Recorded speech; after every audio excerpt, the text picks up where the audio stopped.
Hello, Rosebuds. Welcome back. I hope you don't mind, but we're going to delay this week's series, Black Rose Original Stories, for just one more week. You can't have a channel about spooky stories and not be a huge Halloween enthusiast, which of course I am. You have no idea. So for this week, I thought it would be a fun Halloween treat to present seasonal ghost tales just in time for the special Halloween weekend. We've compiled 4 stories with over 2 hours of spooky listening. We've got some fun and quirky tales and some more sinister ones. Keeping in the tradition, 3 of our stories are entirely creative fiction, and one of them is based in a kernel of truth from real events. You know how it works. You have to listen all the way to the end to find out which is which. So dim your lights, grab your cocoa, and settle in for a few hours of Halloween ghost tales to tell in the dark. The Perfect Autumn Day by Black Rose Reads. It started out as the perfect autumn day. As I walked along, the air was just crisp enough. That chill that makes you pull your scarf up around your neck a little tighter. That scent on the breeze that smells like earth and harvest and the brink of rain, pumpkins and dead leaves. Not the synthetic scent that stores try to bottle and package in candles and air fresheners. No, the real scent of autumn was lingering in my nostrils, and it was glorious. The bruised purple color of the sky was heavy with gray clouds, as the afternoon sunlight's weakened rays strained to push through those ever-threatening storm clouds. A wisp of a whirlwind sent the crisp leaves floating down like beautiful dead stars all around me as I walked under the maple tree. Its lingering leaves so orange and red, it was on fire with the flaming farewell of yet another hot summer saying its goodbyes.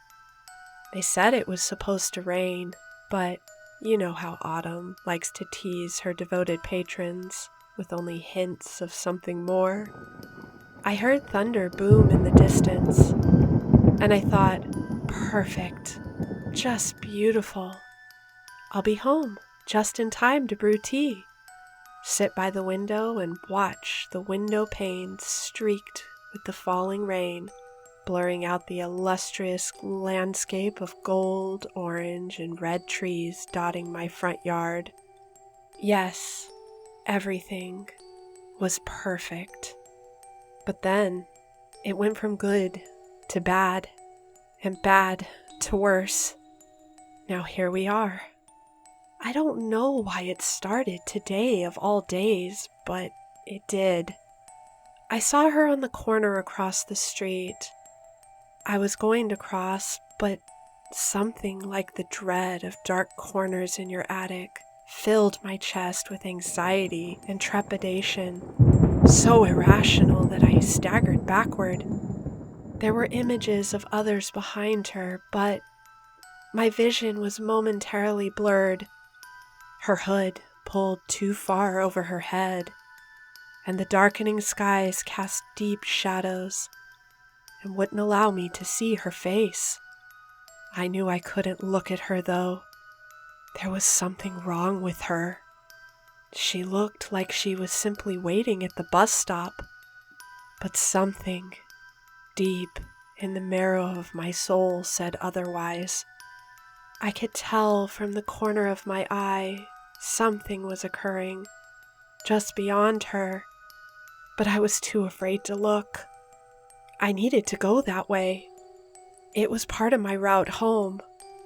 However, I had to change course. I didn't care that it would extend my trip home by many more minutes. The rain had just started to fall as I got inside. I put the kettle on and went to my tea cabinet. I picked out a cinnamon blend.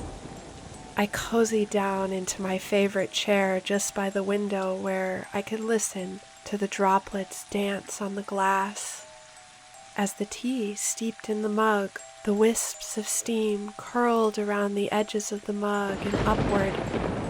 I became enchanted, fixated on the steam, like tiny little clawed hands reaching up from my face. As I inhaled the scent of the cinnamon, my gaze became too focused on that steam. The small wispy hands of the steam slowly moved. A ghostly white pallid hand began to form from the mist. I was frozen, unable to move, either by some spell this apparition was casting or my own primal instinct ceasing to work. I held the cup fast in front of me, watching in horror as it began to reach for my face. Another hand slowly materialized from the cup, and now 2 hands reached for my shoulders, seemingly looking for purchase to pull itself from the depths of its hell towards my soul. I panted with all the heaviness of a primal animal caught in the claws of an apex predator about to be consumed, and remained immobile. Something suddenly snapped inside me. Perhaps my fight or flight kicked in. I screamed and dropped the mug. I stared at the mug and spilled tea on the floor, the shards of the cup swimming on the tiny pond of brown liquid seeping out across the wooden floor. My breathing began to slow, but I continued simply staring at the mess. I crouched down and reached for the largest shard from the black mug, when something in the reflection caught my eye. Something wasn't right. I could see myself, and another. Over my shoulder there was a wisp of a hand, gently falling down, materializing into the sharp angles of a deadened hand. The closer it threatened to make contact, my muscles seized, taking control of my mind, hindering me from all action. I looked on helplessly as the hand came to rest on my shoulder. I felt the chill of the bony fingers seeping deep into my body and mind. Mentally, some part of me was screaming, "Move!" Yet I couldn't.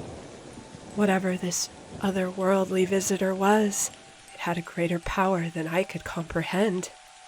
I willed myself to shake off my stupor and move. My body twitched, and I jerked. I whipped around, looking behind me, brandishing the half-broken mug like a jagged knife. Such a poor defense against this formidable foe. There was a brief flash of lightning.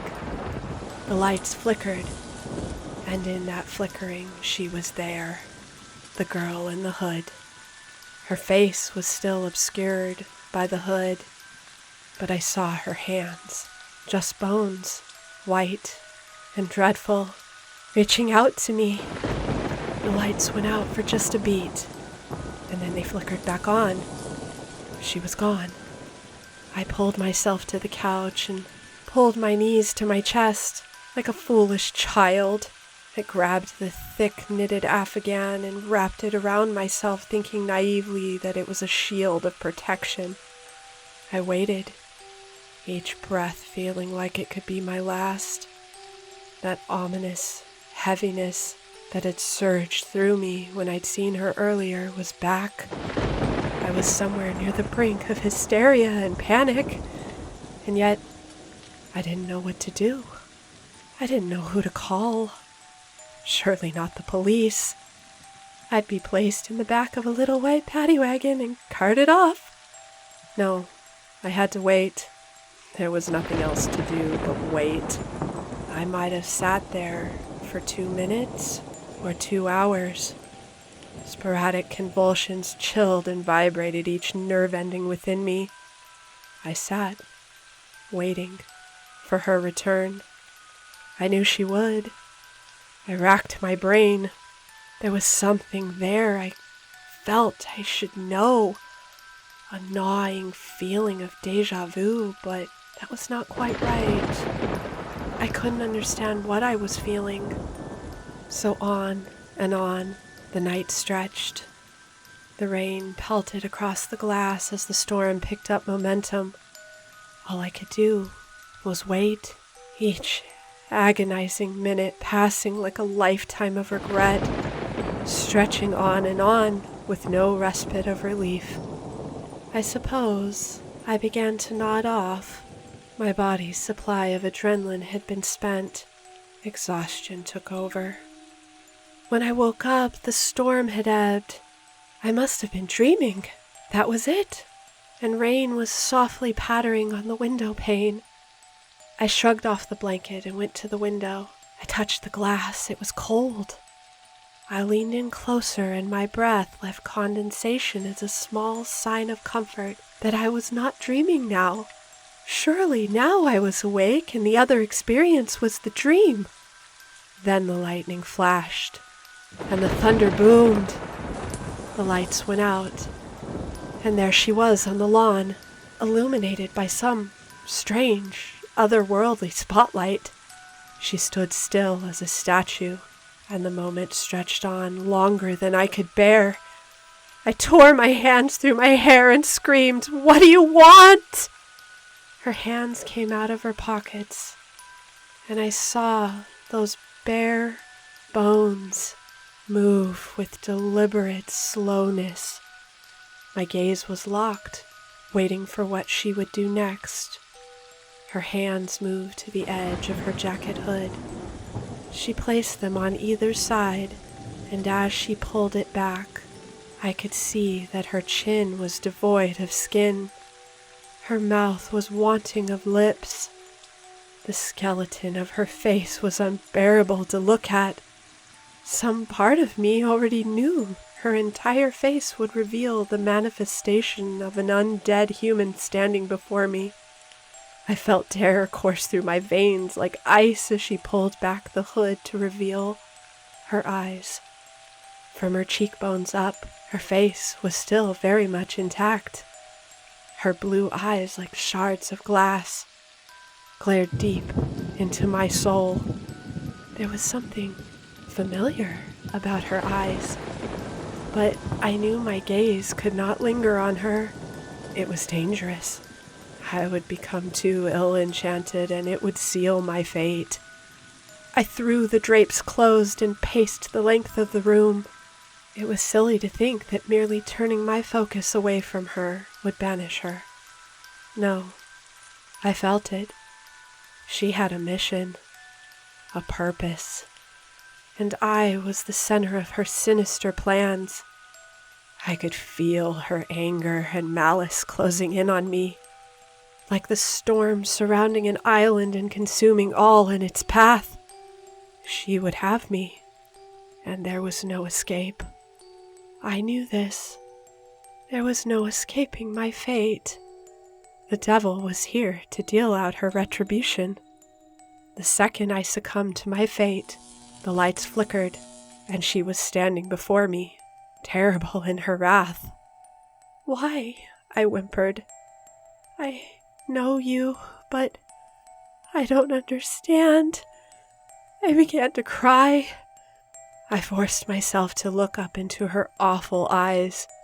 I saw a momentary sliver of compassion flicker there. Then it was gone, replaced by years of anguish. Somehow I knew this, but I couldn't understand how or why I knew this. Then as she stood there, only staring at me, her eyes boring into mine, willing me to see, I began to see. I began to understand very clearly what had happened. It was a perfect autumn day. I crossed the street. All those people standing at the bus stop had a split second of warning before I did. My back was turned to the impending disaster about to occur, but theirs were not. Just as I saw the look of horror on their faces, their contorted visages of fear warning me that the bus was going to swerve, it was already too late. It clipped me just enough. Time slowed. The impact flung me into the maple tree I had been admiring only moments earlier. The unyielding tree refused the movement of my body like a windshield stops a bug. A man I didn't know was barking out orders to the others. A woman cradled me in her arms, crying and telling me not to move. Another was on her phone dialing emergency services. Then I had prayed, mumbling sweet supplications to my God, as I'd been taught as a child. I prayed to God to live one more perfect autumn day. Then I closed my eyes and all was fine.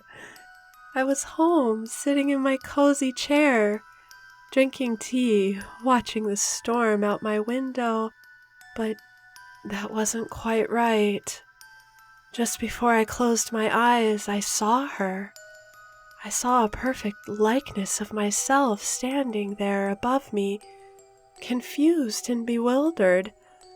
I thought she was an angel come to save me, but my own confusion was her look of dismay. Why would an angel seem so distraught? Then, quick as the blink of an eye, she was lying in the woman's arms, bleeding and broken. I was looking down at her. Then another blink, and I was back on the ground dying. Another blink, and I was her again.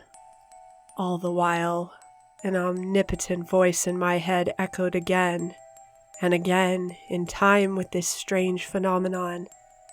Choose life or death. Choose life or death. I knew I had to choose, or we would stay stuck in that flickering moment for eternity. God had given me a choice, a twisted test in the game of free will he so often played with mortals. I'd been deceived, like so many before me across the fabric of time. I'd prayed to live another perfect autumn day, and that's what I got. The perfect autumn day, played over and over again. Yet, is any day in all the long days of our short years in mortality actually perfect? Each time I reached the corner of the bus stop, there she was, each time losing more and more resemblance of looking human, and more like the undead. Her god's cruel vestige of her personal hourglass. Each time she strained to get me to choose differently. Somehow she was convinced this would change our intertwined time loop. It all became clear then. Everything I thought I knew about life, death, and God was also wrong. In the vast, multi-layered universe, there existed infinite realities, and each one was an intricate chess piece carved out by a different god. They all played with mortals across the dimensions for their own entertainment. In my moment at death's door, I'd seen that my god in my universe was not who I thought he was, and yet he was. How many times did the barren woman unable to conceive look on as the drug addict mother neglected her throng of welfare babies to embrace the needle instead of their small loving hearts? How many times had he given the wealth of nations to the one who would squander it while making the tender-hearted Samaritan scrounge from paycheck to paycheck? How many times had the gay or black man been turned away at God's door by explanations that they were the wrong kind of soul, and yet ironically created by his own hand? I'd been picked at random, just like all the other souls across time, and that other version of me, well, she'd been plucked up from her universe and set down in mine. I wasn't given to understand the game that the gods were playing with us, but then again, the mortals were never allowed to know the why of their fancies. One thing was clear. She'd been experiencing the same time loop for years, because I chose to live in my perfect autumn day. Yet another day, and another day, and another day, each time given a new choice, each time choosing life over death, each time dooming her to fade away with each reoccurrence. But had I doomed her? In her reality, she'd chosen to die, so that's what her God had granted her. Death. Again, and again, and again, just ever so slowly. She'd gotten it all wrong. I was not the one responsible for her everlasting time loop of death. She and her own God were at fault for that, for the choice she'd made. But she blamed me all the same. I felt my own moment of compassion towards her then.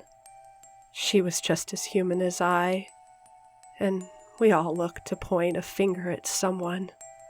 As she wrapped her bony fingers around my neck and began to squeeze, I could feel the life going out of me.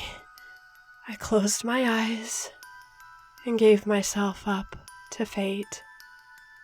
I opened my eyes, and as I walked along, the air was just crisp enough. That chill that makes you pull your scarf up around your neck a little tighter. A perfect autumn day.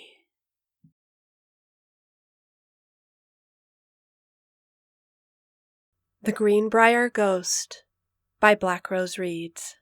Chapter 1. Go on, Zona. It's your turn. Zona's friend Anna urged her to step up to the large wooden basin, kneel down, and try the game they were calling bobbing for apples. It seemed utterly ridiculous, but Zona wanted to give it a try.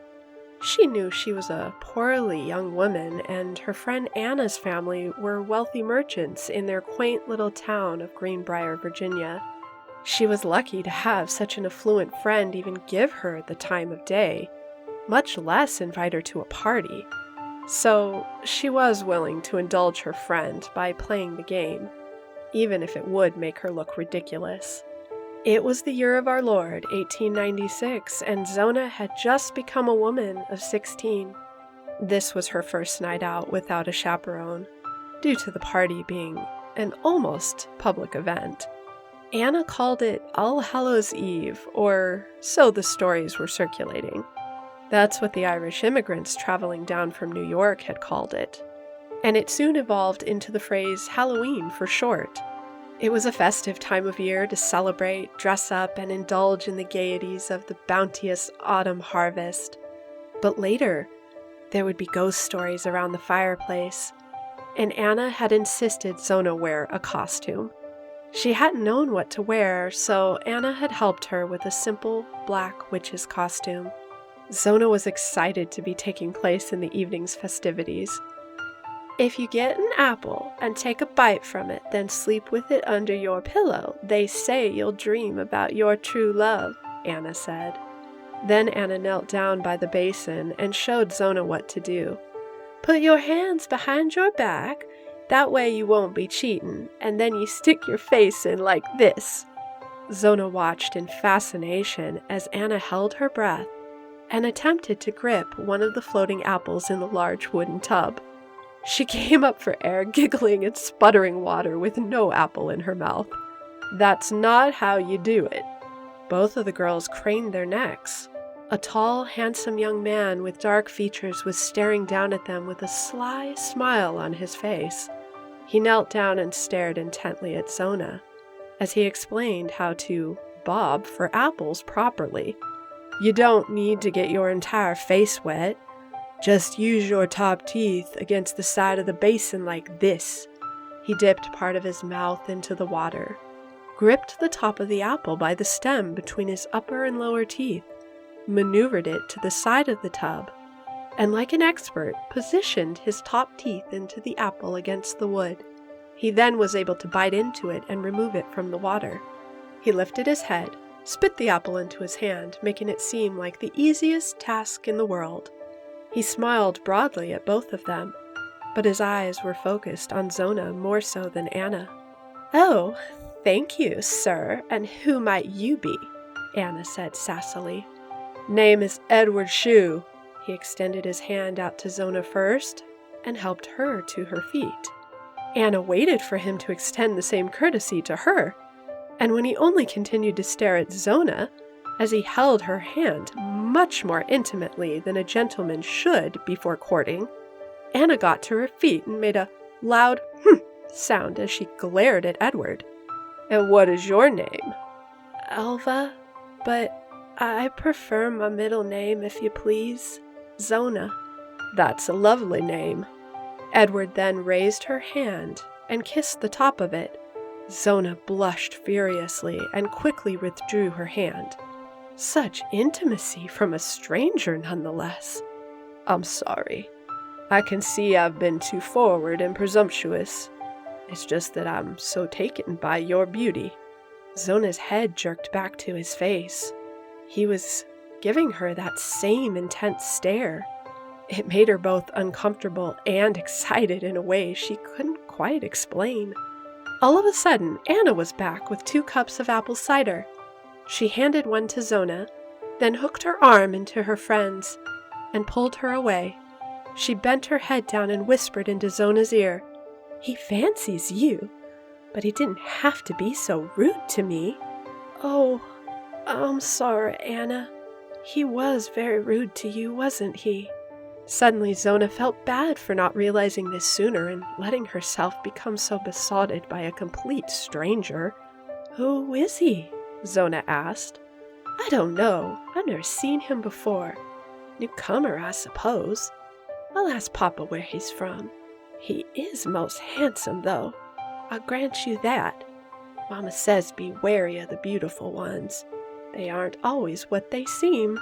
He isn't wearing a costume, Zona mused. He is audacious to arrive at a costume party with no costume, isn't he? Zona didn't say anything.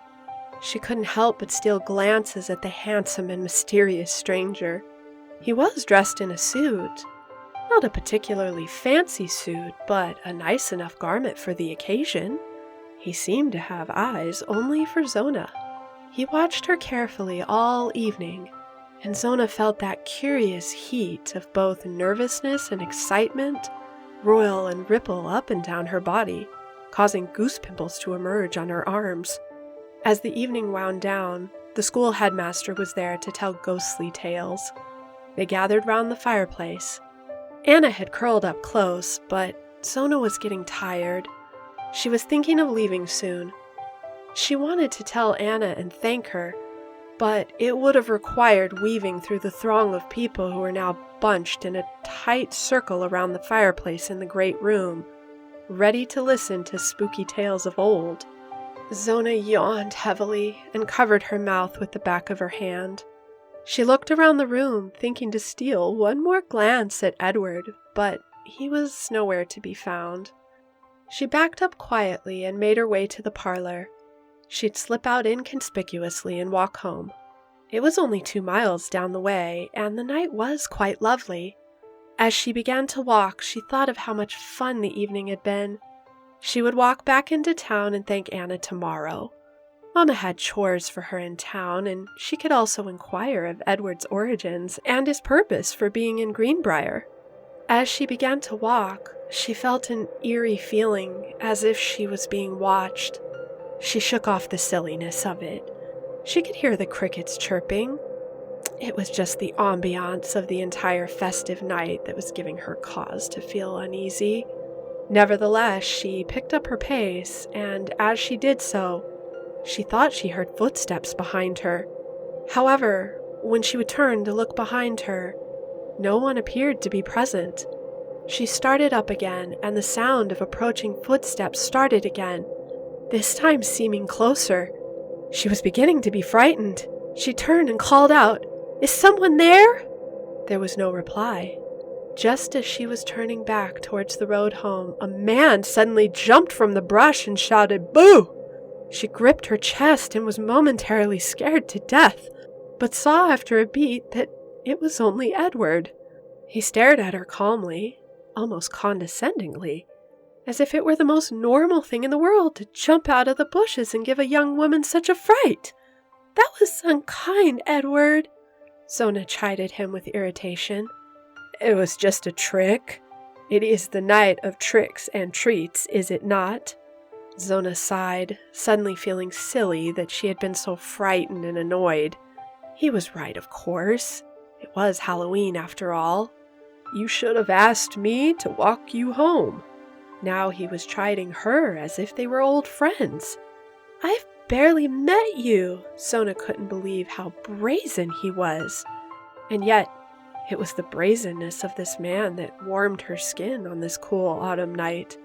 True, we've only just met, but when I saw you, I felt as if I had known you from somewhere before now. I still feel that way. His humble confession melted away any ire that was left. As they approached her doorstep, she expected him to stay at the gate and watch her go in. However, he followed her right up to the stoop. This was not customary unless they had courted for some time. He grabbed her hand and said, I should like to see you again. Then he bent down and did the unthinkable. He kissed her right on the lips. A fire lit inside Zona like she'd never felt before. Her mother opened the door just as he was pulling away. Her mother, too stunned to speak at what she had just witnessed, only glared at the young man. He backed away quickly and made his way to the gate. I'll come to call for you tomorrow, Zona, early morn. Until then, sweet dreams. He was off before Mrs. Mary Jane Heaster could reply. Chapter 2. The next day, Edward did not come, and Zona felt utterly devastated. Was he merely a scoundrel, a man who gleaned thrills from toying with a woman's emotions? Mrs. Heaster had pressed her daughter about him, but truth be told, she couldn't answer her mother's questions. It vexed her mother greatly, but she was being honest. She didn't know who the young man was. She'd just met him, and he'd swept her off her feet. Yes, he was brash enough to kiss her, but he'd been a gentleman walking her home. I don't like the feel of that young man, Zona. You do good to avoid him. Yes, Mama, was how Zona replied. She had no intention of doing any such thing, though. She had waited until the last possible second, delaying her morning chore of going into town waiting for Edward to come. Finally, when her mother became nearly cross with her, she relented to go right away. As she moped into town, she walked along, slowly kicking at dust at the ground. Again, she found herself startled with a booming boo as Edward jumped in front of her path again. This time she instinctively smacked him on the arm. You have to stop that, or you're going to stop my heart dead, Edward. He glared at her for a moment, and a surge of fear moved through her. She knew that look from her own father before he'd passed on, but as quickly as the anger flashed in his eyes, it was gone. Instead, he said, You shouldn't hit a person who's just joking around. It's rude. I'm sorry. She changed the subject of conversation quickly. Why didn't you come by this morning? I waited for you, she said meekly, hoping not to anger him again. I was on my way now. It's nearly midday, though. It's not. Therefore, it's still morning. She sighed, not willing to argue. They walked along quietly for some time, making small talk. She learned that he was there taking a job to help the local blacksmith. He was a smithy's apprentice. Not yet skilled enough to be a journeyman, but hoping to be someday. She greatly admired a man with aspirations and found her heart swelling more and more with a fondness towards Mr. Shue.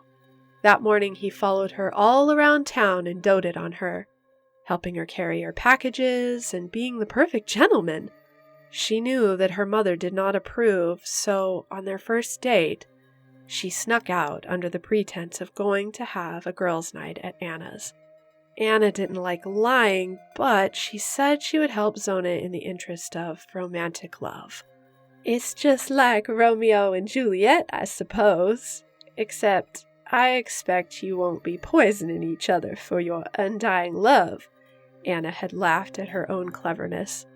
It had only been 2 weeks since their first meeting, but when Edward proposed with the tiny ring, her heart swelled and she clasped her hands together, saying, "It would give me no greater pleasure than to be Mrs. Zona Shue. Yes, Edward, I will marry you straight away." They discussed their elopement plans. It had to be an elopement. Zona wanted her mother to be there, but she knew that winter was coming on fast in the hidden hills of Greenbrier. They knew they couldn't get married in the local chapel without her mother finding out, and if they didn't tie the knot now, they'd have to wait until spring to travel to the next town over and commission the minister to perform their nuptials. Zona had a difficult decision to make. Spend all winter long waiting and trying to convince her mother, or throw caution to the wind and marry the man she loved. Her heart convinced her she was doing the right thing. She had planned to wear her best Sunday dress as her wedding gown. It's not the kind of wedding she'd always dreamed of, but it would be okay. Anna had beckoned her to come over the night before their departure to make the one-day trip to Mapledale. Anna alone had been the one friend she'd confided in as to her plans. "I wanted to give you this, Zona." Zona was sitting on her friend's bed as she placed a large box with a bright red bow wrapped around it. "It's a wedding gift. I wish I could do more, but given that it's so last minute, it's the best I could do. I don't think you'll be disappointed. Mother will scold me when she's realized what I've done, but I don't care." Anna smiled defiantly. Zona untied the bow and lifted the lid, curiosity sizzling within her so greatly she had to control her shaking hands. She thought she knew what it might be, but didn't want to get her hopes up too much. She lifted the lid and gasped. She grabbed the garment and unfurled a beautiful plum taffeta gown. A wedding dress, just as she had hoped for. It had a high, fashionable neckline, was adorned with tiny black buttons up the tight-fitted bodice, and cream-colored lace complemented the neck and cuffs perfectly. It was simply exquisite. More beautiful a gown than anything Zona had ever owned. Zona held the gown up, too stunned for words. Then she sputtered, "I can't possibly. Anna, it's too much. You're too generous." Yet even as she gushed, she hugged the gown to her chest lovingly. Anna beamed. "Nonsense. I've got so many party gowns that it'll take Mother at least a fortnight to realize its absence." Anna giggled mischievously. "I only wish I could be your maid of honor, but I fear that both of us being absent would cause my father to turn the whole town upside down. You know how he can be." Zona nodded in understanding, too overcome with emotion to say anything more. Anna stood up and began to help Zona out of her plain muslin dress. "I think it'll fit you. We're about the same size," Anna said as she helped Zona into the gown. She led her to the mirror. Zona could barely believe her eyes. She felt like such a beautiful bride. It wasn't perfect, but it was more than she could have ever hoped for. "Thank you so much, Anna. It's perfect," Zona said softly. Chapter 3. It truly was a whirlwind wedding. Zona had hoped for a wedding in the local church in Mapledale, but when they got there, plans changed for reasons she wasn't quite sure she understood.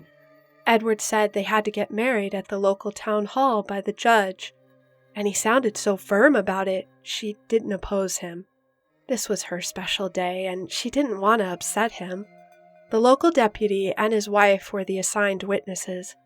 The entire affair was rather officious and formal, but it was okay. Zona knew she would make Edward the best wife a woman could be. They spent their first night together in a small boarding house just on the outskirts of town. After their marriage had been consummated, Edward stood up abruptly and said that he was going out for a drink. Zona was utterly confused. She pulled the bedsheet up around her chin and nodded as Edward got dressed and left. Tears pooled in her eyes. It was the first time that doubt welled up inside her. "Have I made a mistake marrying Edward Shue?" She cried herself to sleep. When Edward returned late that night, or it could have been said it was early the next morning, he reeked of strong alcohol and his hair and clothing was severely disheveled. She rolled over and asked him innocently enough, "Where have you been all night?" He sat up on the edge of the bed and glared at her with cold, indifferent eyes. When he pulled his hand back to slap her, she cowered, waiting for the blow to land. Then when it didn't, she dared to open her eyes. "I'll not tolerate your distrust of me, woman. Let's make that clear right now. I'm your husband, and I'll not have to explain myself to you or anyone else except God, our Maker. Is that clear?" "Yes, sir," she said quietly. When they returned back to Greenbrier, her mother took one look at the both of them, and with tears in her eyes shook her head mournfully, already knowing that it was too late. She didn't speak a single word to Zona as she helped her to move her belongings out of their home and into Edward's.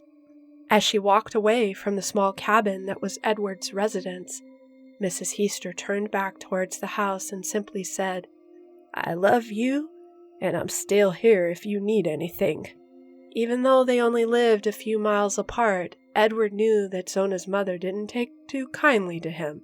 Therefore, Zona's visits to her childhood home became far and few between, and then non-existent. The more Zona tried to please her husband, the more displeased he seemed to be. That first doubt that quelled inside her right after her wedding only grew steadily with each passing day in their marriage. Winter was long and lonely.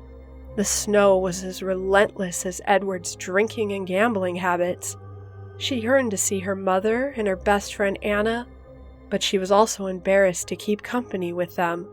She felt ashamed that they knew what kind of man Edward was, and she'd married him anyway. How could she have been so stupid? She could hardly believe it when spring arrived. Spring turned into summer, and before she knew it, autumn had arrived again. She had received a pretty paper invite to Anna's annual Halloween party, but she had to decline. Edward had looked at the small card and threw it away. "You're a married woman now, Zona. No need to be gallivanting off to a stupid soiree.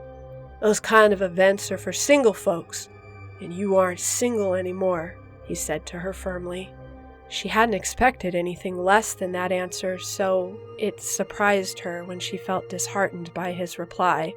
She'd learned not to argue with him. She took a basket outside to gather herbs from their garden and to hide her tears that were threatening the corners of her eyes. Edward hated when she cried, and he was apt to take action if he caught her in her womanly indulgences, as he called it. As soon as she was outside, the cool autumn air and the scent of her herbs lightened her heart somewhat.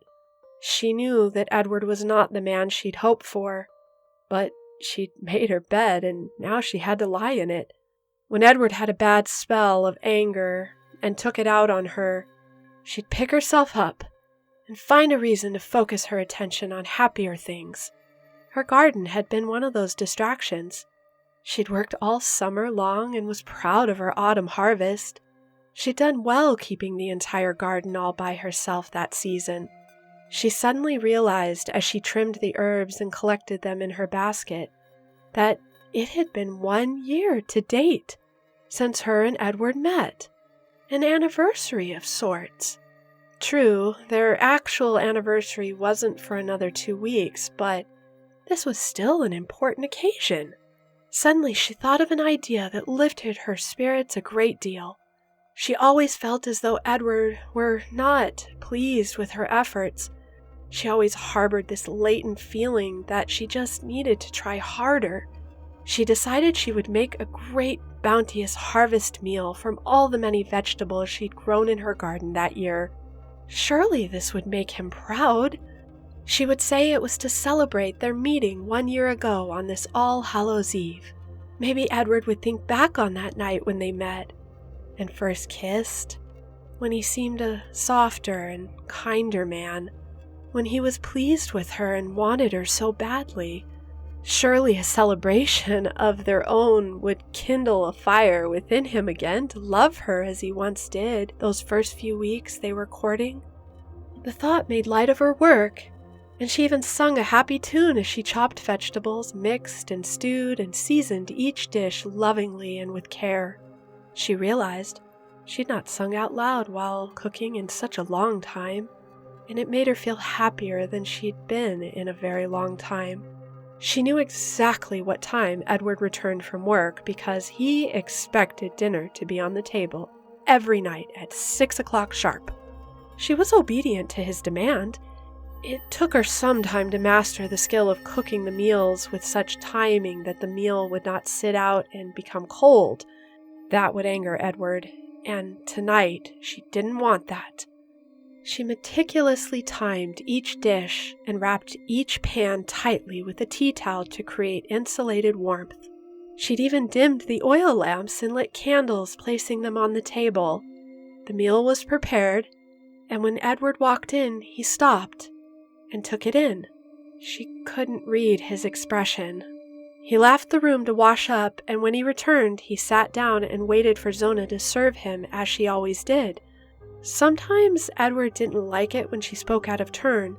She couldn't read his mood, but decided to take a chance. "Love, it's a special day, so I made a special meal for us."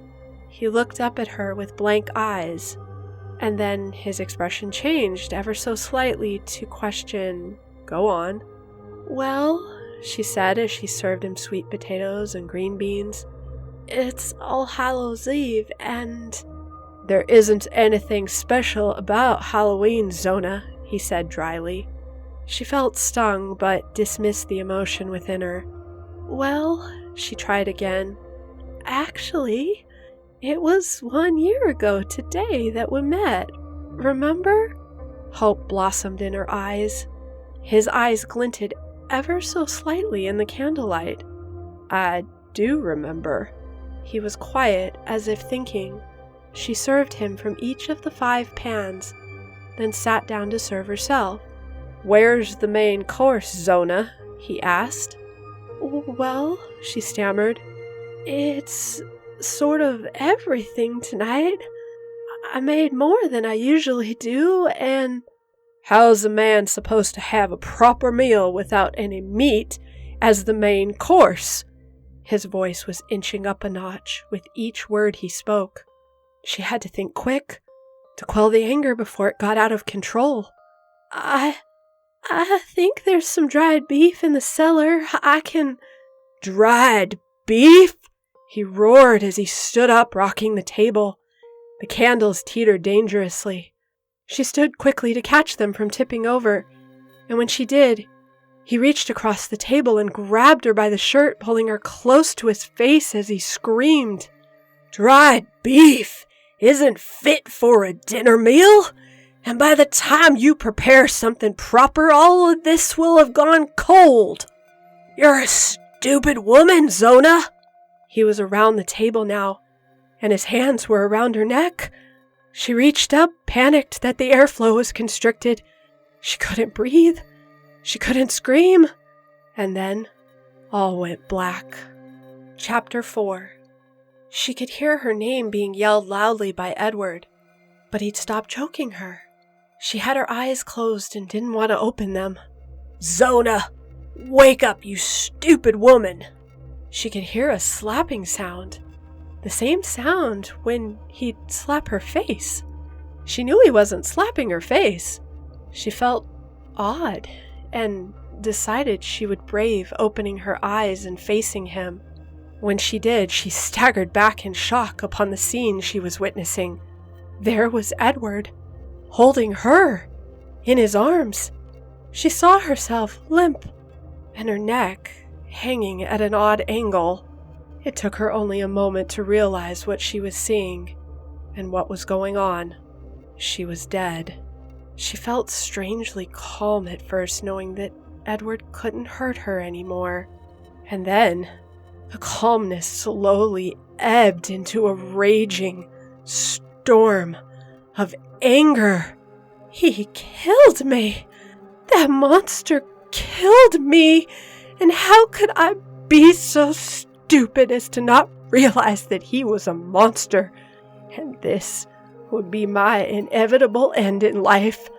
She tried to lash out at Edward then, and was dismayed to find her fist move straight through him like wisps of smoke. Then something strange happened to her. She could hear Edward's thoughts. She knew what he was thinking, and it sent her into a panic as she realized what he was planning. No one would know. No one would realize what he had done. She was mortified as she listened to him. Why do I always go and marry the stupid ones? She wasn't any different than the last two. Now I gotta clean up this mess. He left her lifeless body on the floor and returned to the table to eat.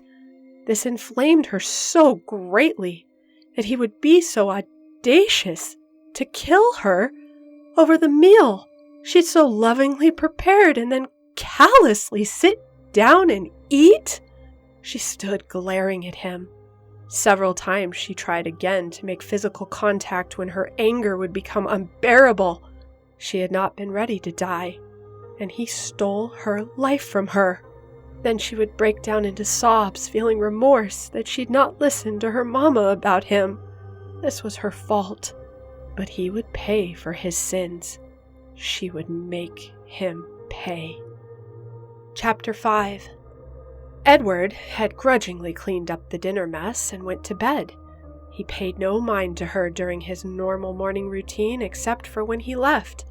He drug her body to the foot of the stairs and then walked out the door to the blacksmith's shop as if it were a normal day.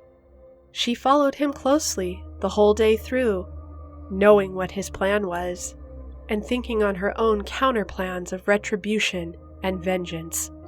Nearing the end of his workday, he walked to the neighboring house close to the blacksmith's shop and asked Mrs. Whitaker if she might lend out her son, little William, for an errand.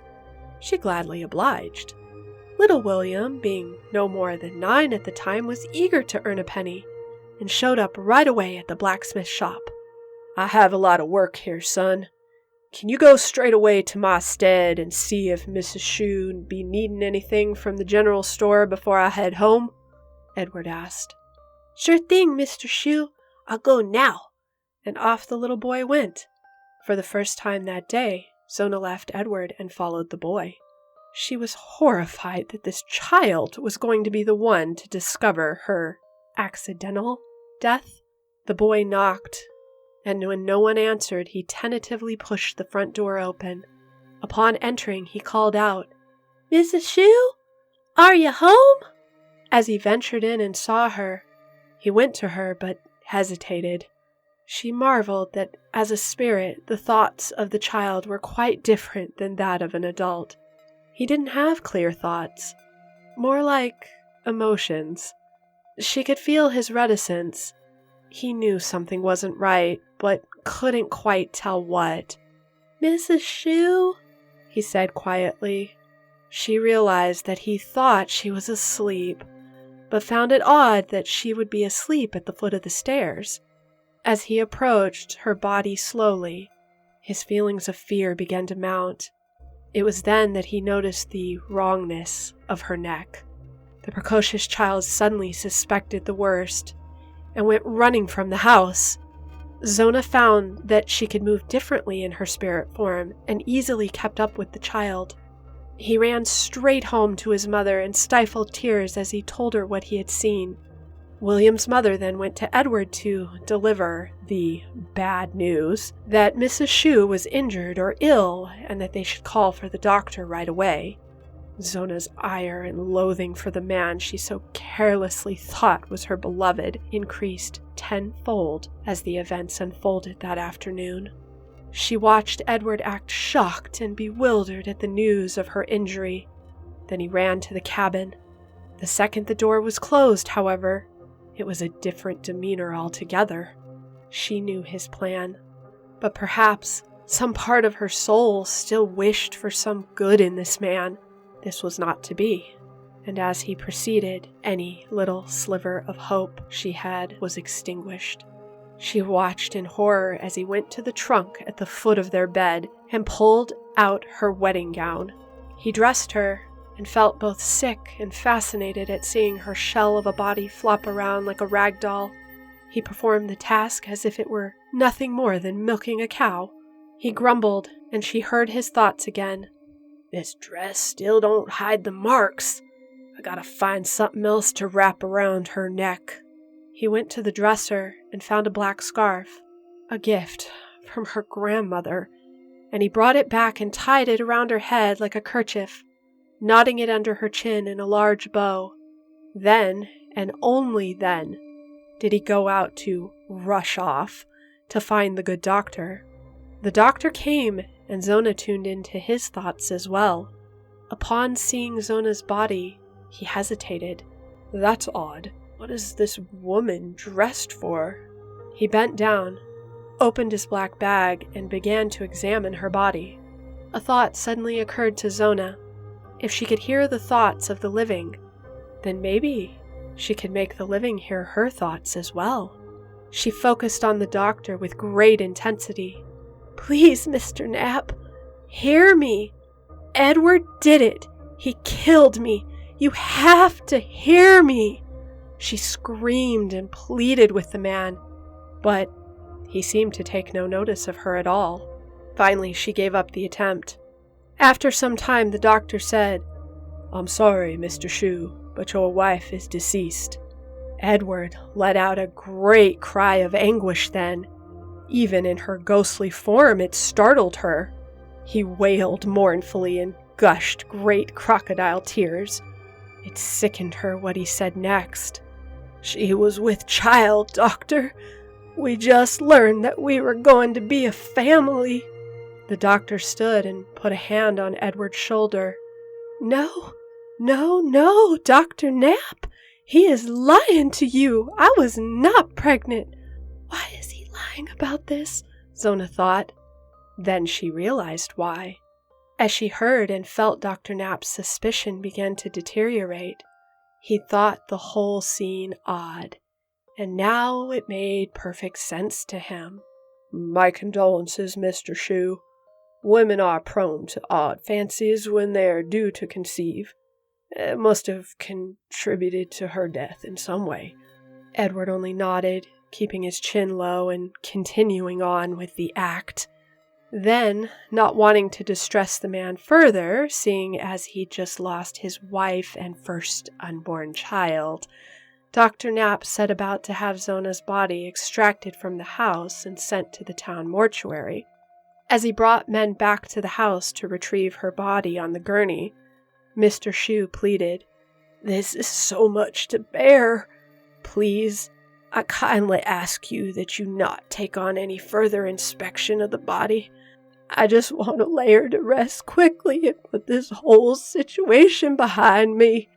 "I understand, son," the doctor said, although a smidgen of doubt flared up as he helped the other men to place Zona on the gurney and realized her head flopped about strangely like a rag doll.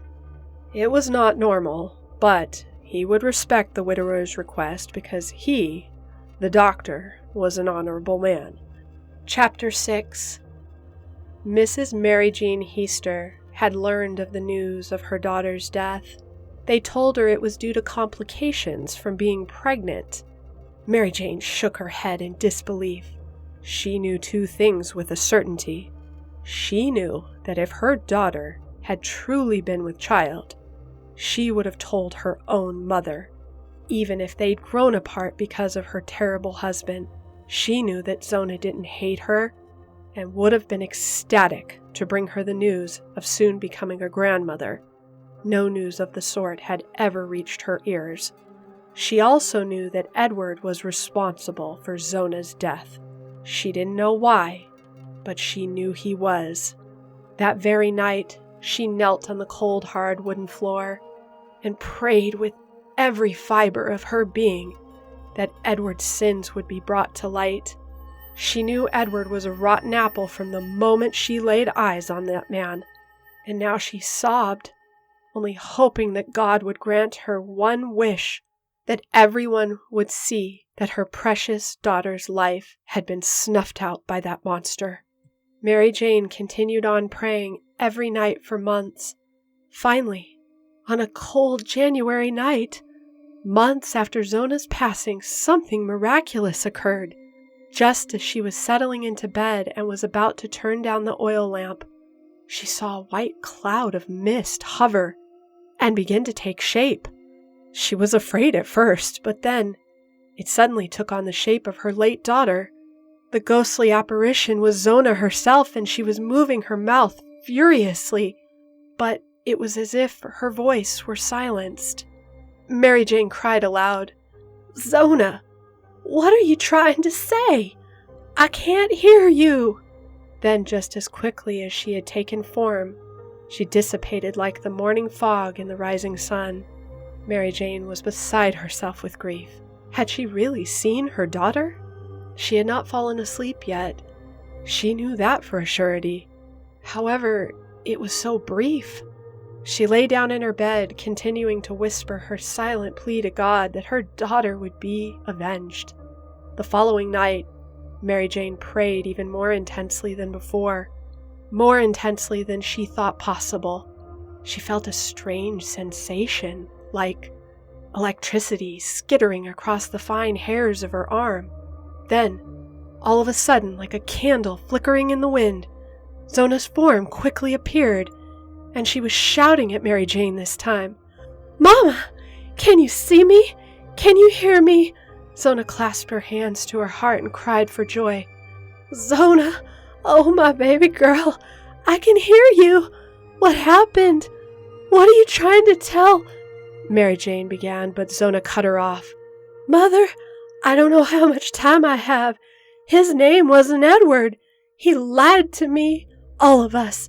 His name is Erasmus Scribbling Trout Shoe, and he killed me because he was mad that I didn't have no meat cooked for supper." A cold chill ran through Mary Jane, and she reached out to touch the ghostly apparition.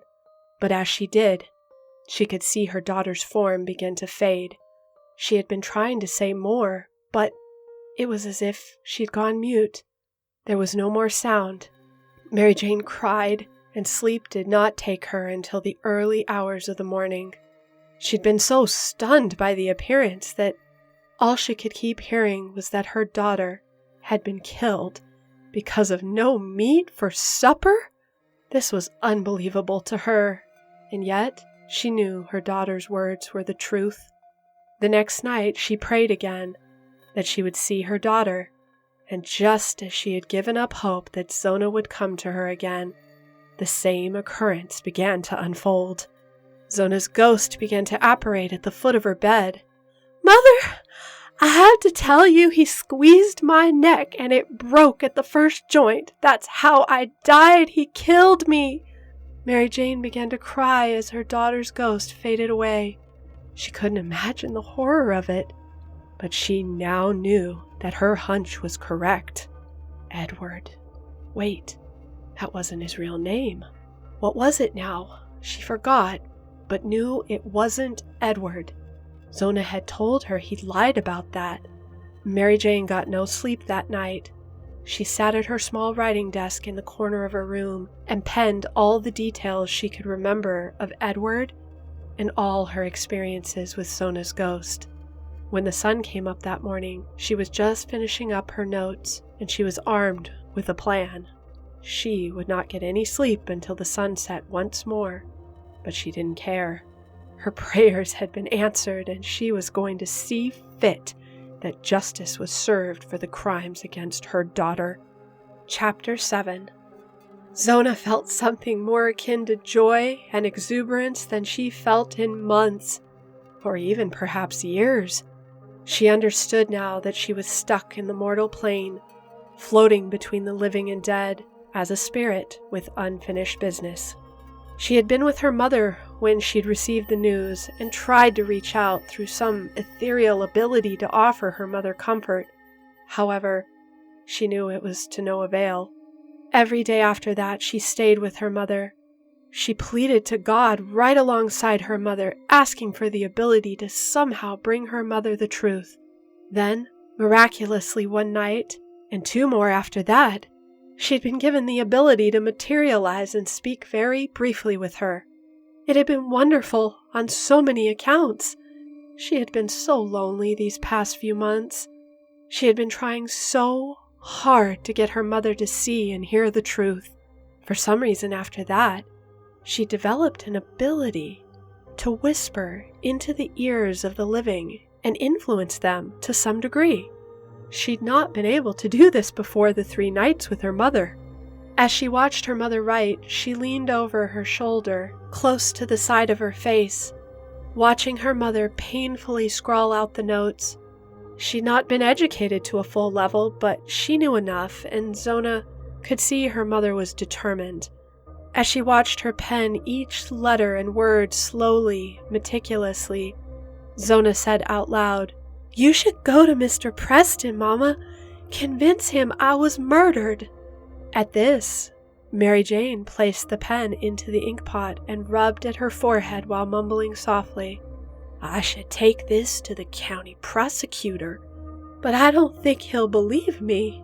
Zona was so surprised by this that she whispered again, "We may have been poorly, but you have good standing in the community, Mama. He'll believe you if you insist." "I'll make him believe me if I have to," Mary Jane thought to herself, and Zona could hear the thought clear as a spring well of water. So when Mary Jane smoothed the wrinkles on her dress before she spoke, Zona knew what she had to do to help her mother. County Prosecutor John Alfred Preston listened with impassiveness. Then, when she was finished, he said, "Are you sure you weren't dreaming, Mrs. Easter?" "It wasn't no dream," Mary Jane stated firmly. She kept herself calm, but was stubbornly insistent. Zona found that whispering into Mr. Preston's ear and influencing him was far more difficult than her mother, but she didn't give up. Finally, after many hours of her mother's persistence and her own subtle influences, she could both hear and feel Mr. Preston beginning to reconsider. As Mary Jane continued to press for justice, rambling on with the same argument, Zona heard him ignoring Mary Jane deep in his own string of thoughts. "I do remember now, my wife telling me a few weeks back that she'd been at the woman's church social talking to Mrs. Whitaker in Shelton, and Liza did say that her friends firmly believed there was foul play with Mr. Shue. I thought it was just womanly gossip as usual. I doubt Mary Jane saw a ghost, but I better look into this. That Edward character does seem a bit odd at times. Something not right about him. Never felt there was." Zona then whispered in his ear again, and this time he responded. She said, "Go to Mr. Knapp. Go to Dr. Knapp and ask about the body exam." I better pay Dr. Knapp a visit and talk to him first. He was first there when Zona passed. "All right, Mrs. Easter, you've presented me your case, and I must say, I don't know that I believe the ghost of your deceased daughter visited you, but something about all this doesn't feel right. I believe it's my civic duty to at least look into the matter. I'll do so straight away, and when I have news, you'll be first to know." Mary Jane clasped her hands to her chest and cried, "Oh, bless you, Mr. Preston. Thank you. Thank you so much." Zona felt a strange mixture of emotion, elation and joy, but also, for the first time in months, hope of vindication. Chapter 8. Zona watched as the clock turned over to 3, and Dr. Knapp discussed her case with Mr. Preston. She found it hard to influence the thoughts and direction of both the men, but knew that without her whispers, both would have likely dismissed her murder and never thought twice about it again. She stared at her exhumed corpse as they opened the casket. Her body had not changed all that much in the past few months. It was like staring at someone she knew she used to be, but that was such a long time ago. They began by untying the knotted scarves around her neck, and Mr. Preston gasped as the unmistakable black and blue imprints of human fingers were splayed across the pale white skin of her neck. As Dr. Knapp examined further, he looked troubled. "What is it, Doc?" Mr. Preston asked. "This woman died of a broken neck. It would appear Mr. Shue went through great trouble to deceive us all." "I have a strange question, Doctor." "Yes, go on." "Is it possible for you to tell exactly where the break is in her neck?" "The neck has been dislocated between the first and second vertebrae. Her windpipe is also crushed entirely. This was not some accident of a woman's strange fancies whilst pregnant. You have a murder case on your hands, sir." Mr. Preston paced back and forth, and the doctor asked, "That was indeed a strange inquiry. May I ask why you were curious about this?" "It's just strange that her mother insisted that Zona's ghost had visited her, telling her the exact manner of how she died. She was insistent that Zona had told her that her husband had squeezed her so hard that her head had nearly popped off at the first joint in her neck." The doctor's eyes went wide, and he was rendered speechless for a moment, then finally said, "That is strange, Mr. Preston. Very strange indeed." Chapter 9. The trial began on June 22nd, 1897, and on July 11th of that same year, Mr. Erasmus Stribling Trout Shue was convicted of the murder of Elva Zona Heaster. Zona's mother cried great tears. Mrs. Whittaker was overcome with emotion, realizing that her son had been used as a tool in this man's evil schemes. So many of the town's folk were in an uproar. The more they heard about this wolf in sheep's clothing, the more angry they became. They learned about how Edward had lied about his identity, and when investigative work had been done, it came to light that he'd been married before. His first wife took their son and ran away from him.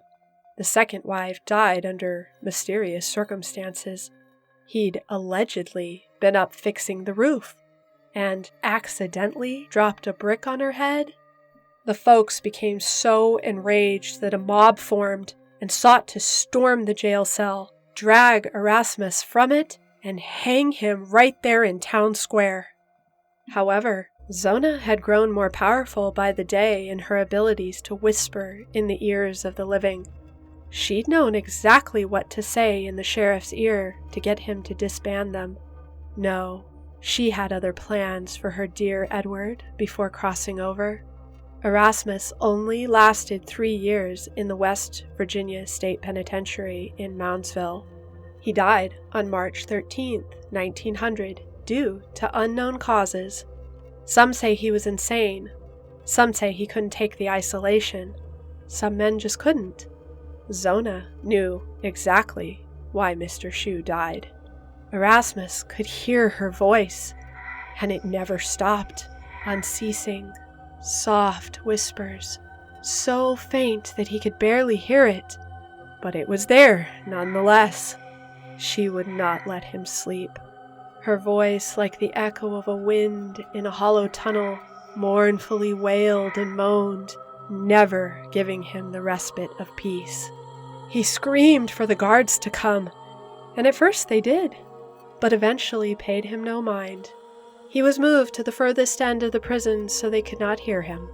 Zona whispered madness into his ears every second of his 3-year incarceration, and when he thought he could bear it no more, he began to pray that God would forgive him and take up his ghost to endure this insanity no more. It was in that moment that Zona appeared before Erasmus, like a terrible, avenging angel of death, and as she materialized and pushed her cold, wispy hands through the folds of his skin, wrapping her icy fingers around his windpipe, he pleaded for mercy. "I don't think so, Edward. No, not for you, dear love. There shall be no mercy for you today or forevermore. As the life left his body, Zona realized that she could cross over now, because her business, as far as mortal affairs were concerned, were entirely finished. Edward, on the other hand, could not follow her into the light. The Witch of Hartwood Glen by Black Rose Reads. Prologue. Alistair had allergies. Normally, one would say this is a bad thing. Not many people know that allergies lower your immune system and can cause other health issues.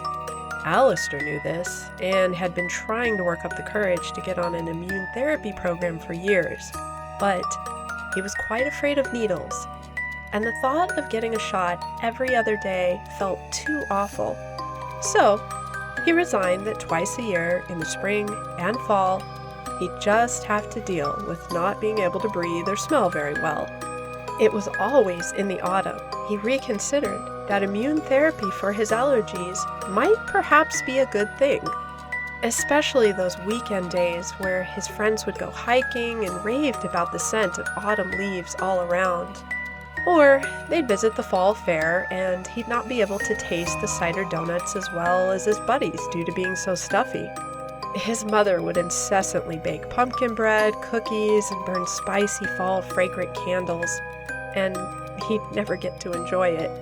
Sure, he could take antihistamines, but even if the box said non-drowsy, it always made him drowsy.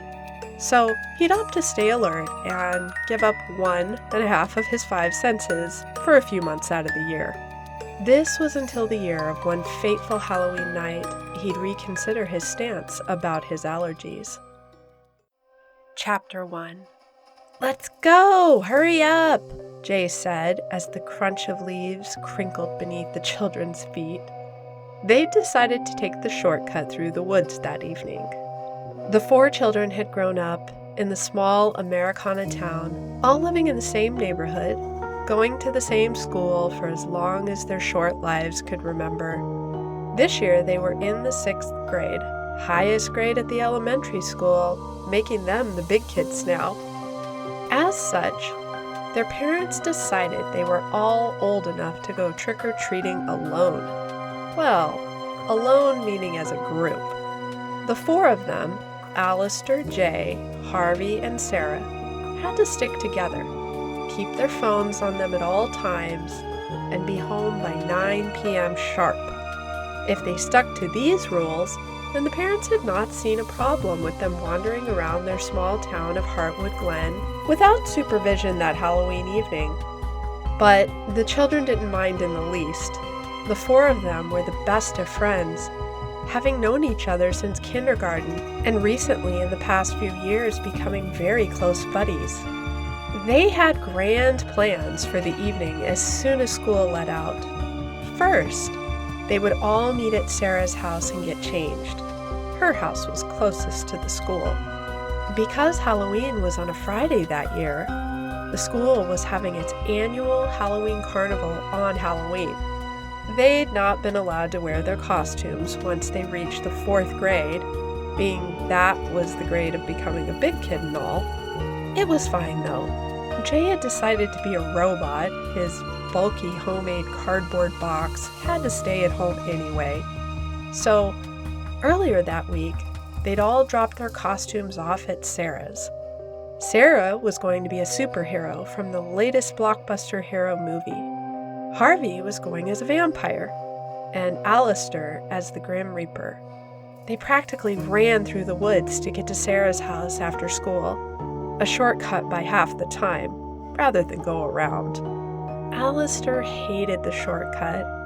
It always got his allergies going pretty bad, but he wanted loads of candy more than he cared about his sniffling nose, so he didn't complain. The plan was this: go to the Halloween carnival for an hour and load up on treats there. Then make their way around the neighboring streets close to the school to get some early trick-or-treating done. Then cut through the woods, hit up their own neighborhood streets, and finally make their way across town to the city recreational party where they would be able to get even more cupcakes and Rice Krispie treats. It was going to be a grand evening. Yes, they were pretty self-satisfied with their fantastic plan, and they knew that this would be the year they'd take home the motherlode of sweet, sugary goodness. As they approached the woods to re-enter and go back to the school, Alistair had a funny feeling. They'd played in these woods often, but he couldn't lie that he was terrified to take the shortcut after dark, and the sun was setting fast. Hey guys, maybe we should go around. It's only like 20 minutes more, Alistair said. Aw, come on, Al. You're afraid of everything. It'll be fine. Are you afraid aliens will abduct us? Harvey laughed at his own ridiculous joke. It'll be okay, Allie, Sarah said. Alistair tried to smile. She was the one and only person he allowed to call him Allie. I can hold your hand if you want, she suggested. Alistair blushed, looked away quickly, and then said, No, I'm okay. Let's do this. He steeled his courage and told himself inwardly, It's fine. You're being scared over nothing. Everything is fine. Jay shot off first, but didn't get far in his bulky robot box. As they ran through the woods now, Jay and Alistair lagged behind Harvey and Sarah. Jay because of his costume, and Alistair because of his mild asthma acting up due to his allergies. Harvey and Sarah must have been running so fast that eventually they got pretty far ahead. Alistair's pace began to slow even more, and eventually even Jay had outpaced him. He stopped for a beat and fished his inhaler out. He puffed it once, capped it, and thrust it back into his cargo pants pockets.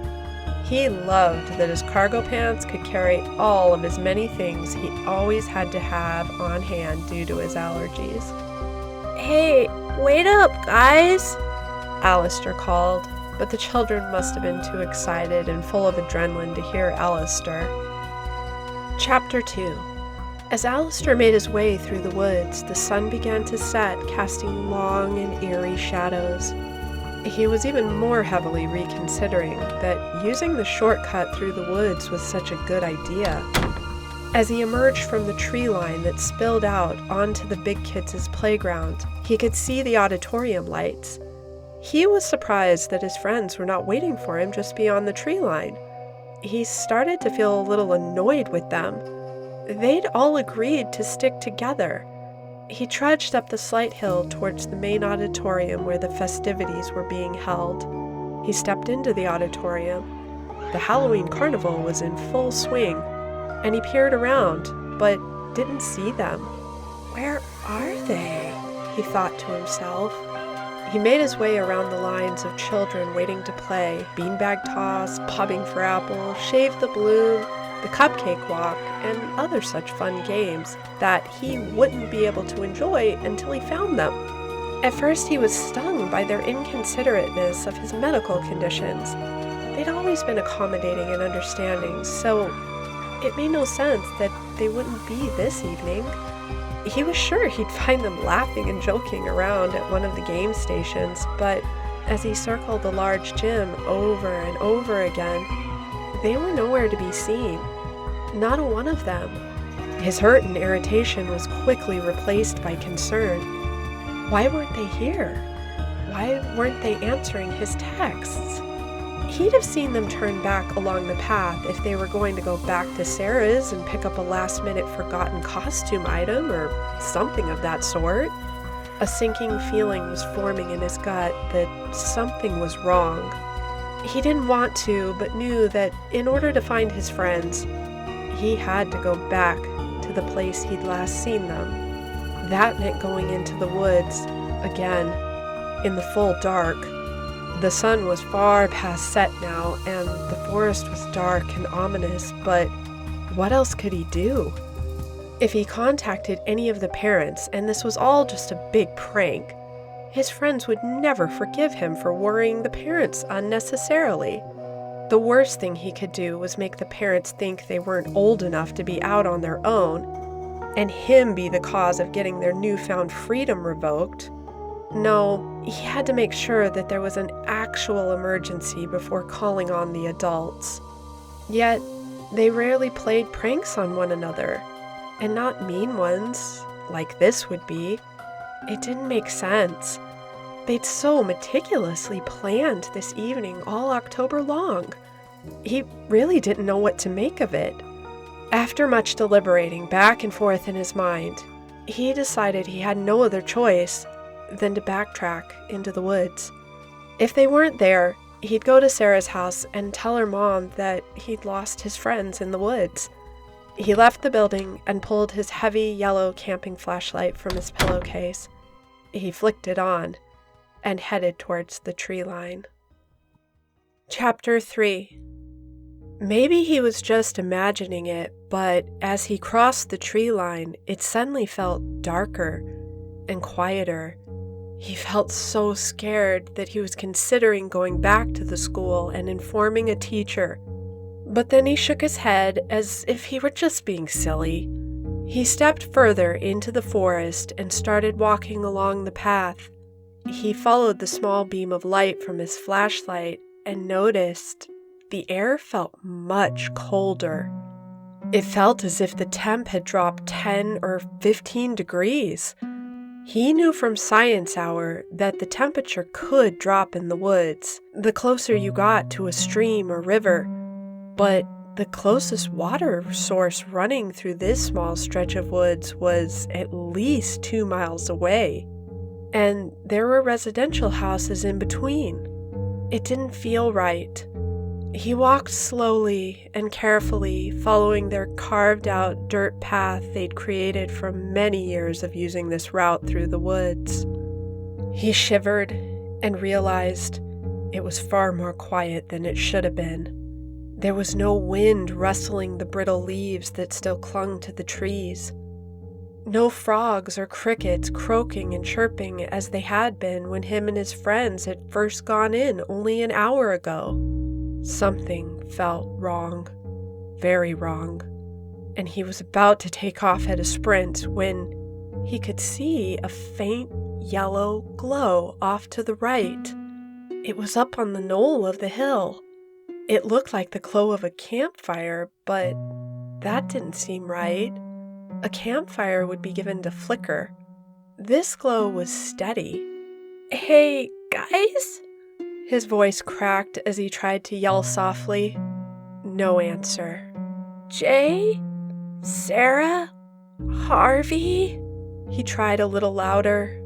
Still no answer. No noises. He didn't want to investigate, but he had no other choice. He had to figure out where his friends were. He inhaled a deep, grounding breath and began to trudge up the hill towards the top of the small knoll, hoping upon hope that this was all part of an elaborate hoax to scare him. As he reached the top, he was shocked. Unexplainable dread filled him from what he saw. There, at the top of the knoll, was a quaint wooden cottage. There was a bright, warm, yellowish glow coming from both windows that were flanking the little door, right in the center of the small covered porch. By all accounts, in any other setting, on any other day, it might have looked cozy and welcoming, except there was a huge problem. There weren't any houses of residence in these woods. His father was a city planner, and he knew that this part wasn't zoned for residential or commercial use, so what the hell was going on? Alistair stood blinking hard, thinking he had to be imagining things. There was no cottage there the day before. Him and his friends had been running through the woods only yesterday across this very knoll. How could someone build this literally overnight? He sensed there was something very ominous afoot. He suddenly made a decision. It was time to find an adult. He turned and he was about to run when something on the ground caught his eye. He flashed the light over it and realized it was Sarah's pillowcase. She had a bright yellow one, and she used it every year. She called it her lucky treat sack. There's no way she would just leave this in the woods. He scanned the surrounding area and moved a little closer to the cottage when he saw another bag. It was Harvey's reusable shopping bag he was going to use to collect candy, and not even 2 feet from there was Jay's cardboard box flattened out on the ground. He suddenly felt it was dangerous to keep his flashlight on.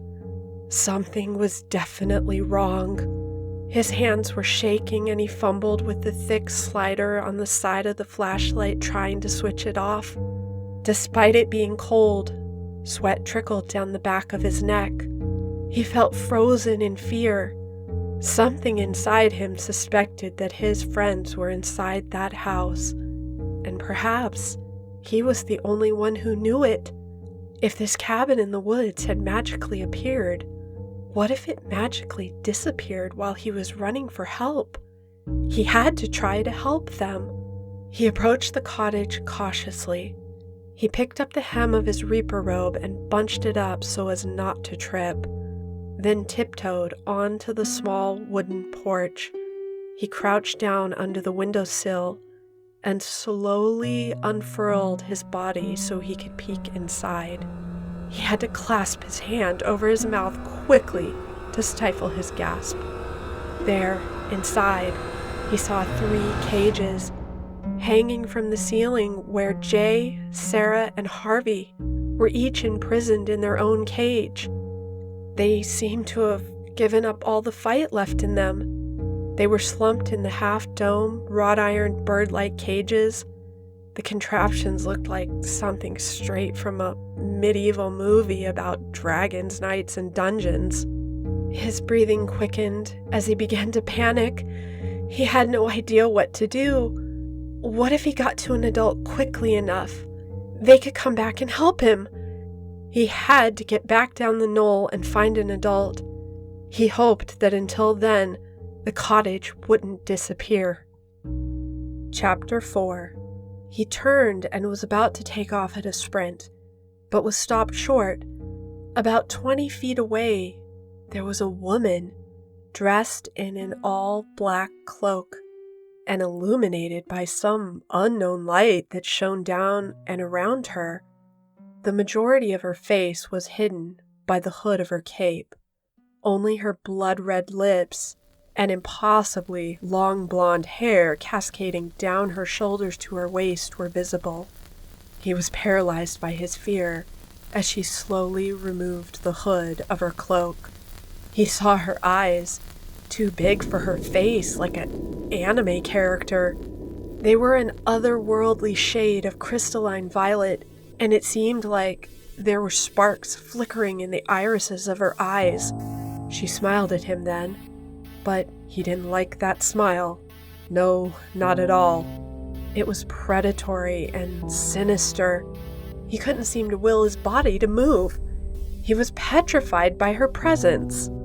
She then began to wave her hands in a circular motion above her head, like a ballet dancer would gracefully move their arms about them. She chanted in whispered breaths, words in a tone that was raspy in a language that he didn't understand.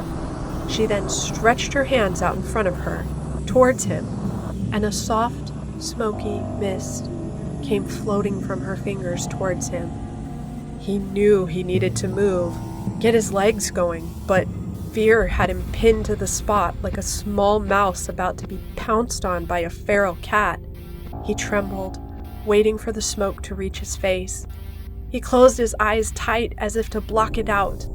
After a moment, the suspense of not knowing what she was intending for him was too great. He had to open his eyes. He popped them open and found the mist was dissipating around him.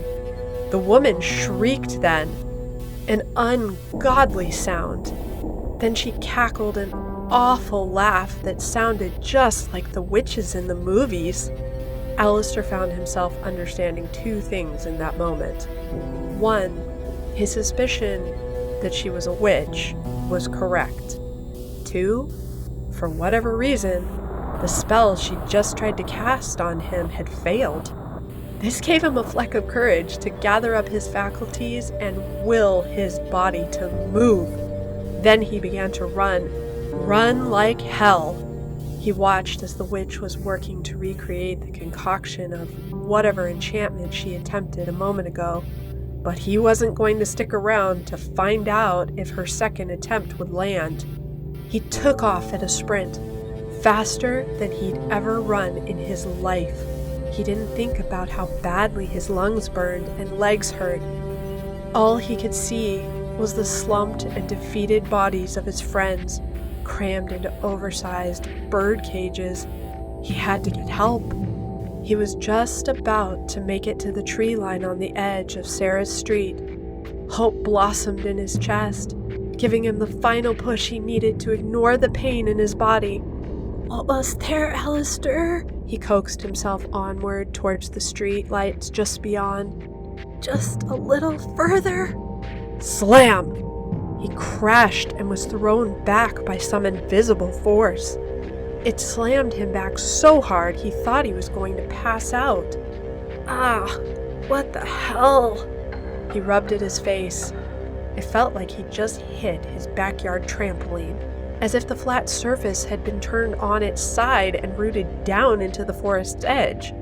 He was struck so hard, he forgot for a beat why he'd been running in the first place. Then it came back to him in a flash. He scrambled up and tried again, with a little less gusto this time. He was pushed back again and again. No matter where he tried to push through, the wall of the forest was held closed by some invisible force. He kept stealing glances behind him, sure that the witch would show up at any moment. As he feared, he could see her with her strange illuminating light coming towards him. He had to run, had to find a way to get out of the forest. He took off at a sprint along the edge of the tree line, cutting back down around, making a huge U-turn towards their school. He realized as he ran that the barrier likely surrounded the entire woods. But he had a plan forming as he ran. Maybe he could get to the edge, near the school, and shout for help. Surely there would be kids or parents on the playground. He didn't dare look behind him. He just had to keep going. As he made it to the edge of the trees along the playground's edge, he put his arms out in front of him and was thrown back. He'd hoped that maybe he'd been wrong about that barrier. His worst fear confirmed. He was trapped in the small swath of forest. Just then, he saw a few kids on the playground, crawling on the equipment. He couldn't make out who the students were, but they seemed to be about the same age as him. He screamed, "Help! Somebody help! Please look over here! Help me!" They went on playing, completely ignoring his cries of dismay. His heart sank as he realized he wouldn't be able to get help. It was apparent to him that whatever this barrier was, it blocked out sound as well, at least on the other side. He wanted to slump down and cry, but he knew he couldn't. If he did, he'd end up in those cages just like his friends. He was about to turn and head back down the path when, suddenly, she was there before him, towering over him. She seemed taller than he'd guessed when she was further away. Her face was awful up close. She grabbed him by the arm and was chanting whispered words in a language that sounded foreign and old. He writhed and squirmed. He was starting to panic. He hated anxiety attacks. They always felt too much like an asthma attack. She had a grip on him and was frog-marching him back towards the direction of the cottage as she continued to recite those terrible words. He had to get his breathing under control. He reached in his pocket with his free hand to grab his inhaler, then a thought struck him. He rushed to put himself in front of the witch, flicked the cap off with his thumb, and began spraying the medication into her eyes. She shrieked a loud, unholy noise. Alistair hoped it would override her own enchantment and someone at the school would hear it and come to investigate. He wasn't going to hold out hope, though. She loosened her grip just enough and it gave him the advantage to take off at a sprint again. The moon, high above the trees at that moment, was granting him just enough light to navigate. He'd played so many games with his friends through the years that, between their old games and the moon's position, it was his saving grace now. Knowing where every rock, indent, and fallen tree was on this forest floor, he was able to jump and bound. But where to go? Where to go? Suddenly, it came to him. He made a sharp left and headed towards the area where him and his friends had spent all of their 5th grade summer working on a project that he hoped would save him now. He followed the little hill down to the basin clearing where the big oak tree was. They hadn't played in their old treehouse in over a year, but as far as he knew, the rope ladder should still be there. He hoped beyond hope that the weather had not frayed and worn it too thin to climb. Chapter 5. He ran down the small hill and found the rope. He began to ascend the ladder as quickly as he could. It wasn't really a ladder. It was a 2-inch thick rope that Harvey had acquired from his father who worked at the train yard. They'd taken it and knotted it at intervals, then secured it to the branch at the top. He attempted to work his way up. He'd always struggled with it, and now was no exception. He realized his costume robes were impeding him. He frantically struggled to get the robe off, just as he saw her standing at the top of the basin slope. His heart began to pound, and he panted heavily. His hands, slick with sweat, had a difficult time gaining purchase, but slowly he made his way up that rope. Even beyond his panicked breathing, he could hear her footsteps crunching in the leaves, moving steadily towards him. Just as she was about to grab the rope, Alistair scrambled to pull it up. The treehouse was little more than a wooden platform about 15 feet from the ground. She began to wave her arms around her head again and chanted softly. A huge plume of smoke erupted from her fingertips and landed in Alistair's face. He coughed and sputtered for a beat, then regained his composure. Why did she keep doing that? He thought to himself. He stared at her over the edge, her expression venomous and hateful. For a moment, they only stared each other down. Her skin was smooth and ghostly pale. She looked impossibly young, like a teenager. She never blinked, and Alistair shuddered. He wanted to look away, but didn't dare. He was utterly taken aback when she spoke, and she sounded like a woman at the old folks' home who smoked far too many cigarettes over the years. You can't hide forever, she croaked, then turned on her heels and strode off. Alistair shrank back a bit, but was vigilant in keeping an eye on her. She seemed to almost float away, if not for the sound of crunching leaves getting quieter, until it was finally silent. She'd gone back in the direction of the cottage. He continued to stare over the edge. It could have been only a few minutes, but felt longer. After a while, he allowed himself a moment to lean back and relax against the large branch of the tree. His breathing slowed a bit. He had to think of what to do next. He couldn't stay up there forever, knowing his friends were trapped by this witch. He couldn't get help from... Wait a minute. He didn't have time to think of it before. He reached into his pocket and pulled out his phone. His momentary flicker of hope extinguished. Of course there was no signal.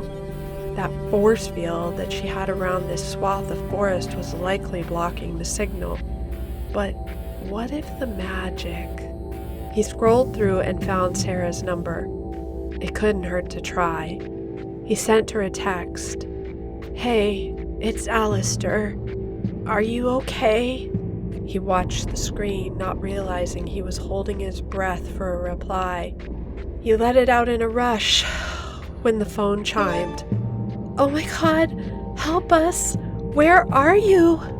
He wondered why they hadn't answered their text earlier when he'd been frantically texting them from the school, but then it occurred to him that the witch might have been watching, or they might have been under some enchantment. It didn't matter. They were answering him now. At least Sarah was.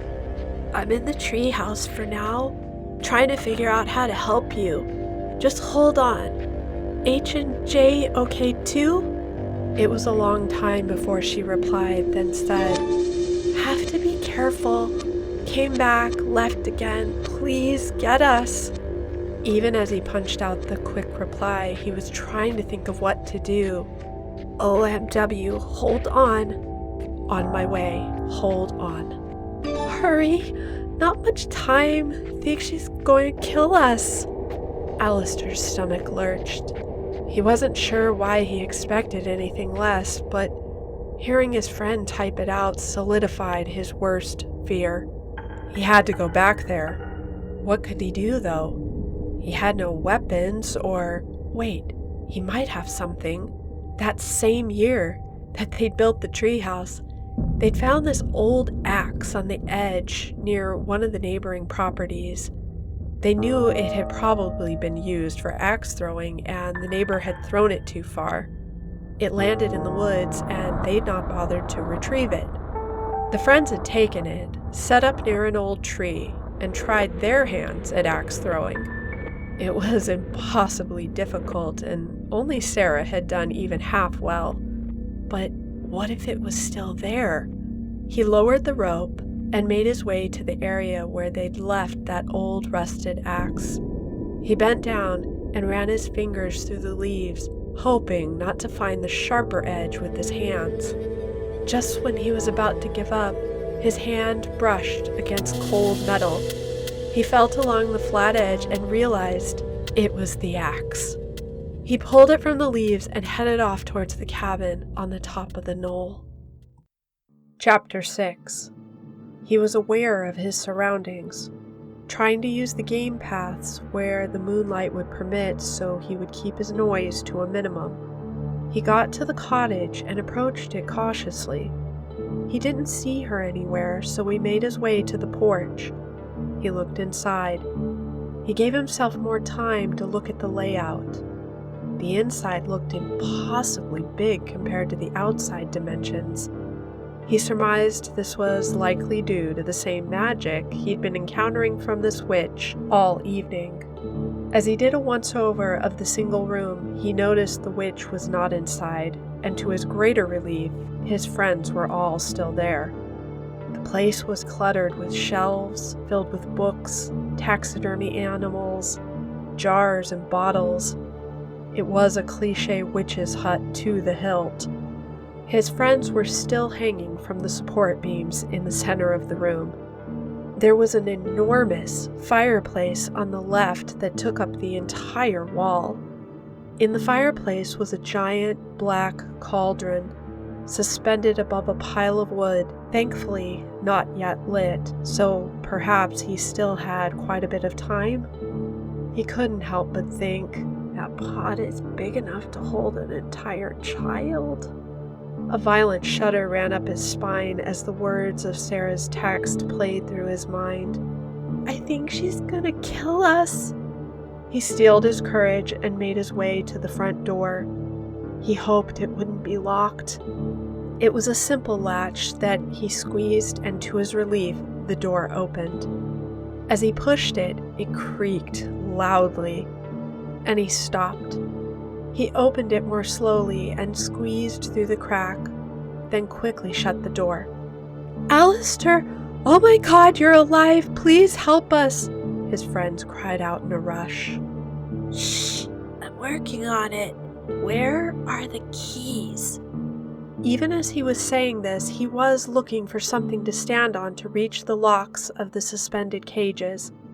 He set down the rusty axe on the floor near the fireplace. On the mantle, Jay whispered loudly. There were a whole lot of creepy-looking things on that mantle, and Alistair did not want to go searching for the keys amongst the macabre and sinister-looking items.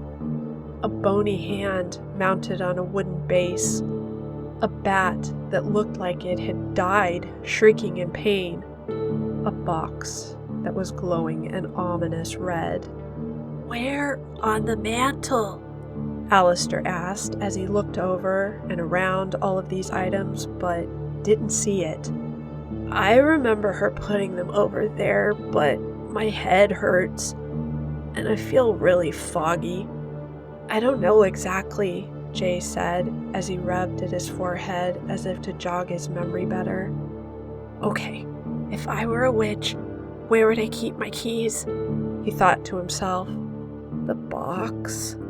He sighed, feeling discouraged. He didn't want to touch anything on that mantle, most of all the box that was glowing an eerie red color. After tentatively moving things around and not finding the keys, he exhaled loudly and reached for the box. He grabbed it and pulled it down. It was so hot. He set it down on the little table to the right of the fireplace. He felt certain that the keys were in there. He cautiously put his hands on the box again, and it felt even warmer than before. As he lifted the lid, the heat increased until it felt like a furnace blazing in his face.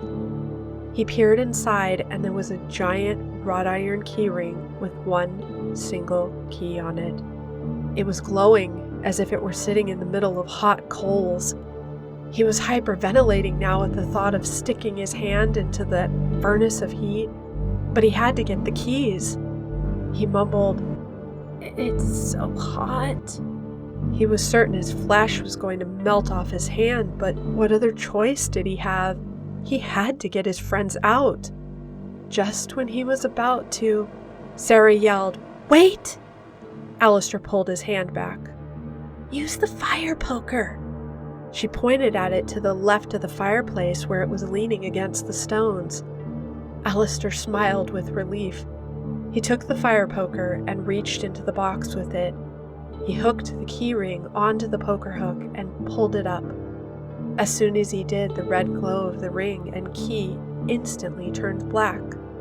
He cautiously moved his hand closer to feel for heat, but there was none.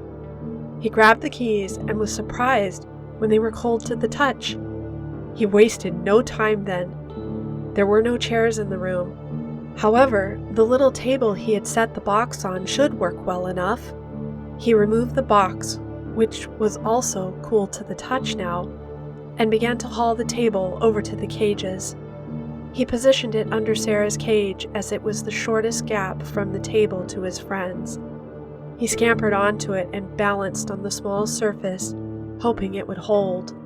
He thrust the key into the lock, just as all of his friends in their cages turned their heads at the click of the front door latch opening up. The witch stepped inside, took one look at the scene, and smiled viciously. She kicked the table with such force that Alistair went toppling off and crashed onto the floor with a loud thump. He cried out, just as the witch grabbed him by the scruff of his collar. She waved her hand and conjured a rope from someplace in the room. The rope, like a serpent, coiled around him and bound his arms tightly to his shaking body. She forced him to sit by the wall under the window. Then she conjured shackles. They sprouted up from the floor like awful metal flowers, and she locked them around his ankles. She retrieved the key from the ground and pocketed it. Then she saw the axe. She lifted it and grinned. "Thought to come kill me, boy?" She stood over him and looked down at him strangely with an impassivity he couldn't interpret. Then she finally croaked out, "I've not had this much trouble catching younglings in years. I'll be preparing you first for the spell." Alistair's eyes went wide, and he choked back tears. Suddenly, A shoe went flying and hit the side of the witch's head. Sarah was in her cage, pulling off her other shoe, about to lob it, when the witch moved with such speed to her cage it was inhuman. The witch cackled, Ha ha ha ha, and said, "You're all a feisty lot, you are. Well, no matter. You'll all be dead soon." Then she growled at Sarah. "Best to be good, or I'll be finding a place to rest this axe sooner than later." She made it a point to look over at Alistair after this remark. Sarah paled at the threat and whimpered. With that, the witch turned and emptied the contents of her pockets into some of her jars and bottles sitting on a shelf just to the left of the fireplace.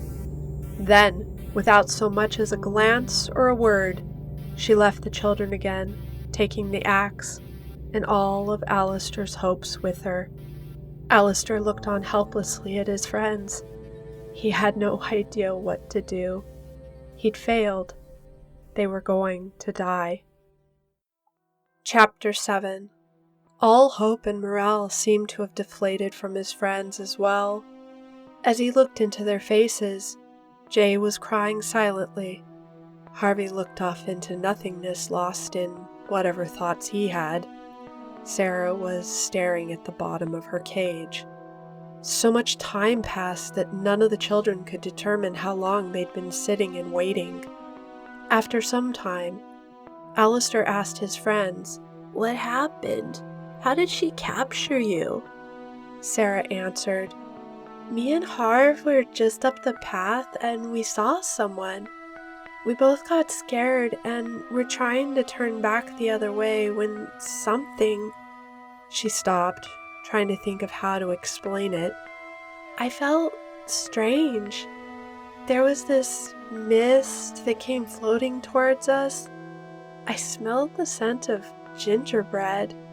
"It was cinnamon rolls for me," Harvey interjected. Sarah glanced at him, then continued, "It smelled so wonderful, and then my feet just started to move towards her. It's like I couldn't stop myself. It's like part of my brain was screaming no, but this other part was like, just go on, and you'll be able to eat all the gingerbread you want once you get to her." And then the next thing I knew, we were here. That's all I remember. Alistair had some time to think.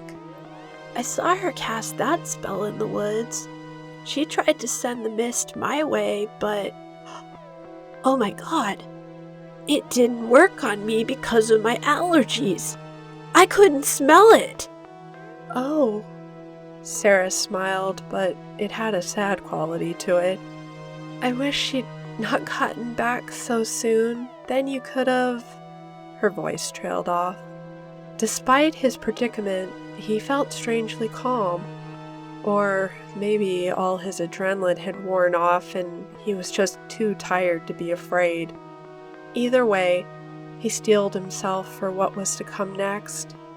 The latch on the door clicked, and the witch entered. She looked at all of them and cracked an evil smile. Alistair's stomach lurched as her gaze moved from child to child, and then finally fell on him.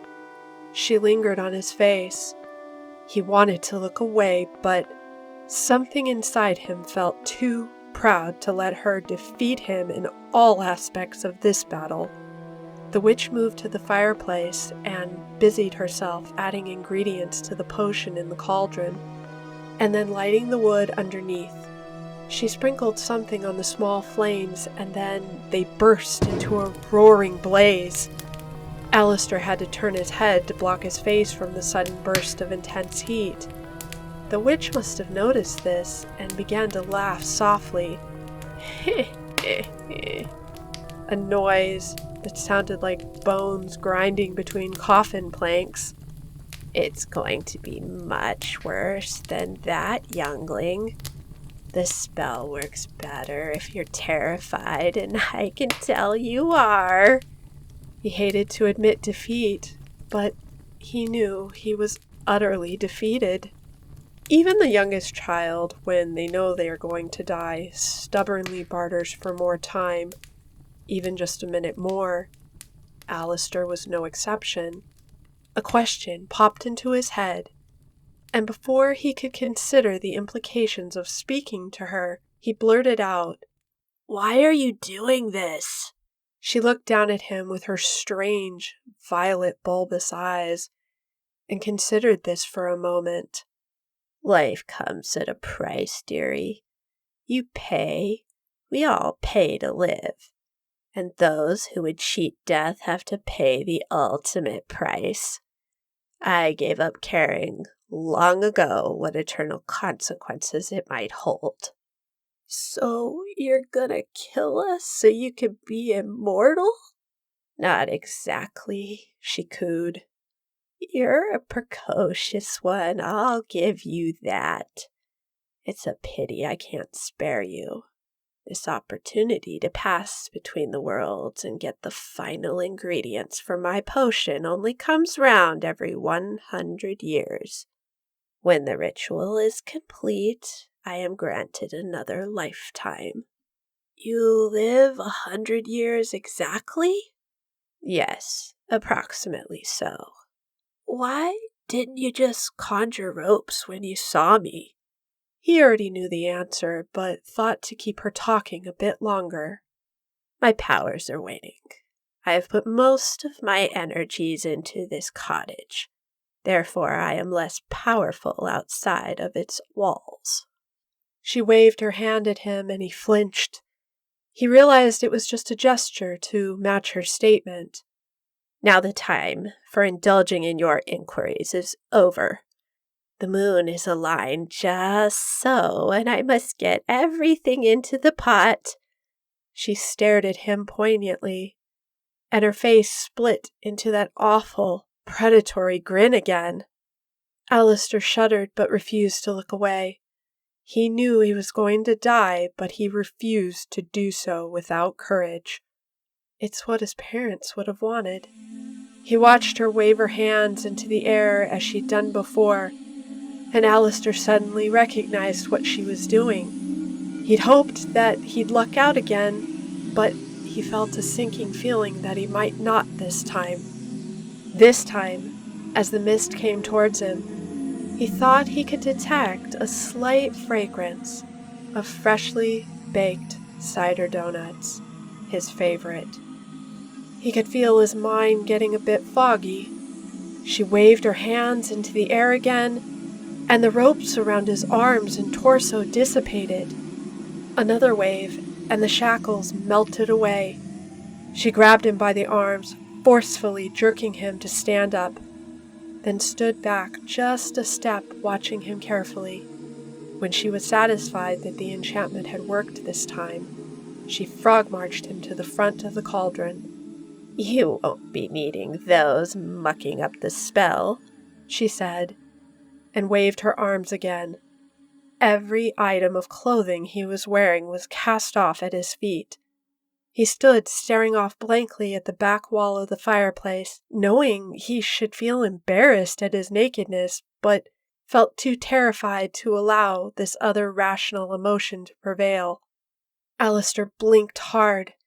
He could feel the enchantment weaving its way through his mind, threatening to take over, and yet his mind was also struggling against it.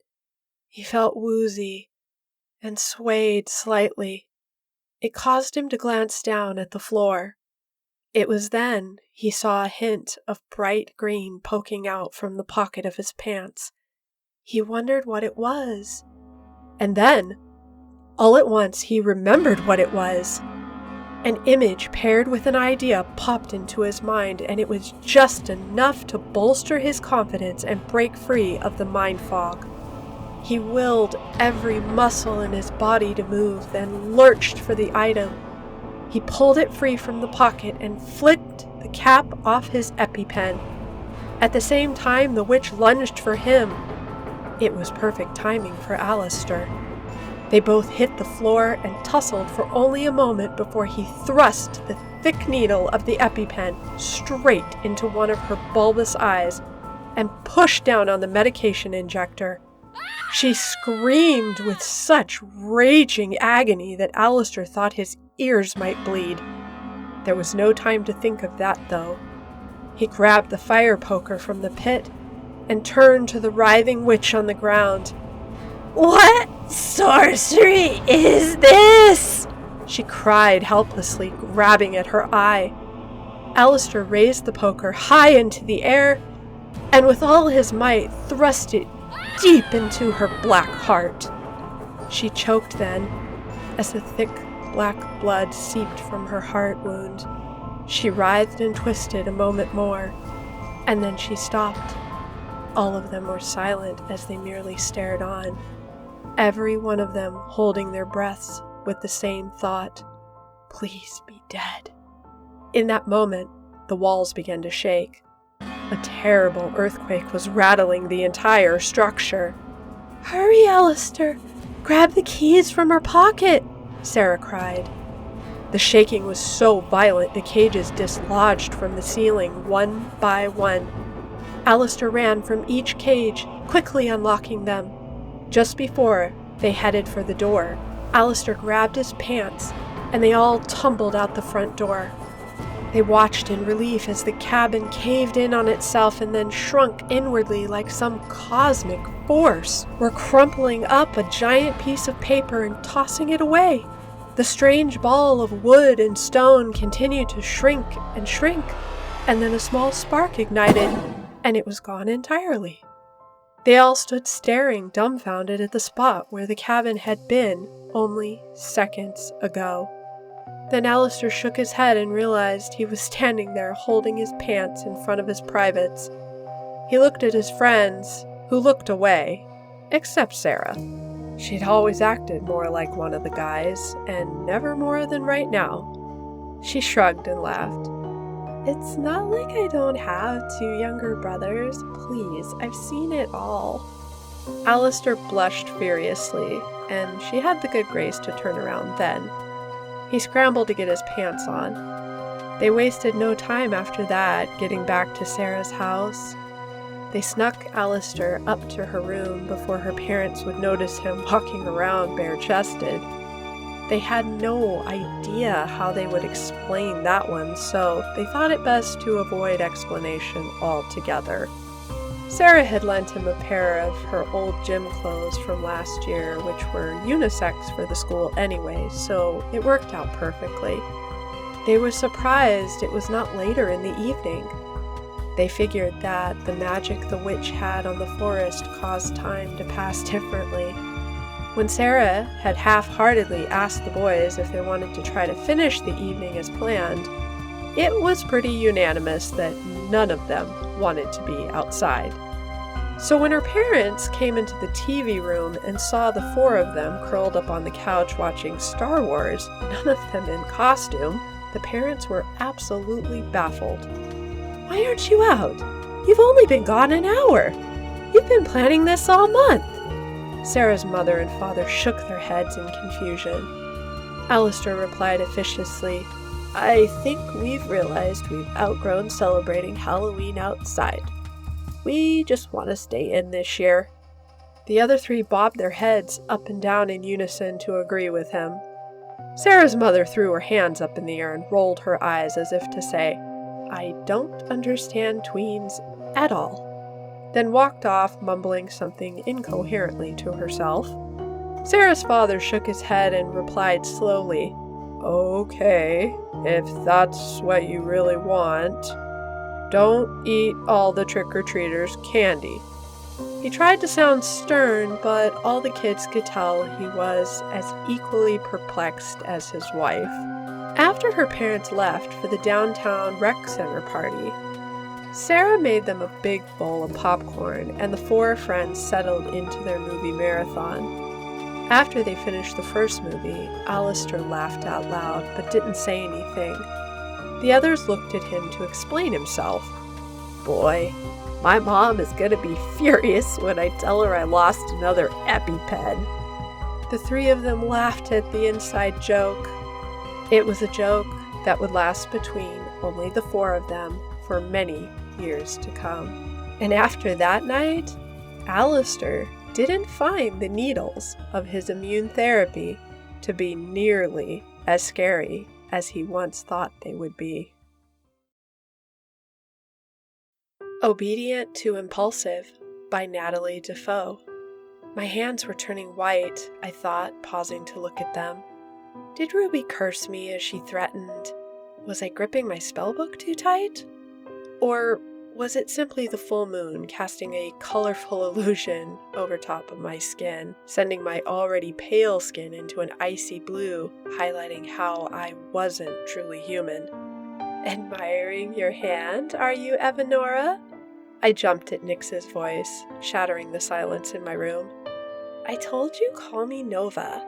I spoke through gritted teeth, not bothering to turn around. Her heavy leather shoes clunked on my wooden floors, her breaths heavy as she pulled herself through my wide window. By the time she had recovered herself, I was already pulling my hair into a tight braid, my foot tapping against the floor. Out of the corner of my mirror, I saw her brush dirt off her black skirt, hemmed 6 inches above the acceptable uniform line. Somebody's tense, she said, and I shot her a glare. Just because you don't care what the elders think doesn't mean I don't, I hissed, yanking the braid out as it clumped up. Listen, Nova, I know you care about this stuff. I came over to help. I rolled my eyes. No, seriously. Ma taught me how to braid when I was only like 5. Nyx didn't wait for my response, taking the clump of my hair from my hands. Sighing, she took my brush and ran it through my hair. I eyed her fly away suspiciously, and tracking my gaze, she smiled. I had to climb through your window. What do you expect? Whether it was the calm of Nyx's nimble hands on my hair or her relaxed attitude, I felt my jaw unclench. How'd you manage to get here? I thought your mother wanted you home for the whole night before the investiture? Because I'm the only one to listen to my mom, she snorted as if it were a ridiculous concept. Imagine me being an obedient daughter. Yes, Mom, of course I'll stay home on a Saturday night because of a witching event that takes less than an hour. In fact, nothing would make me happier.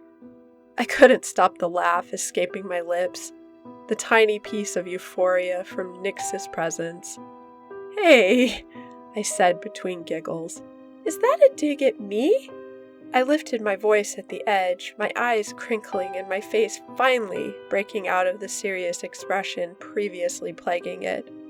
Oh no, Nova, I totally understand your crazed obsession with perfection. I would never, ever make fun of it.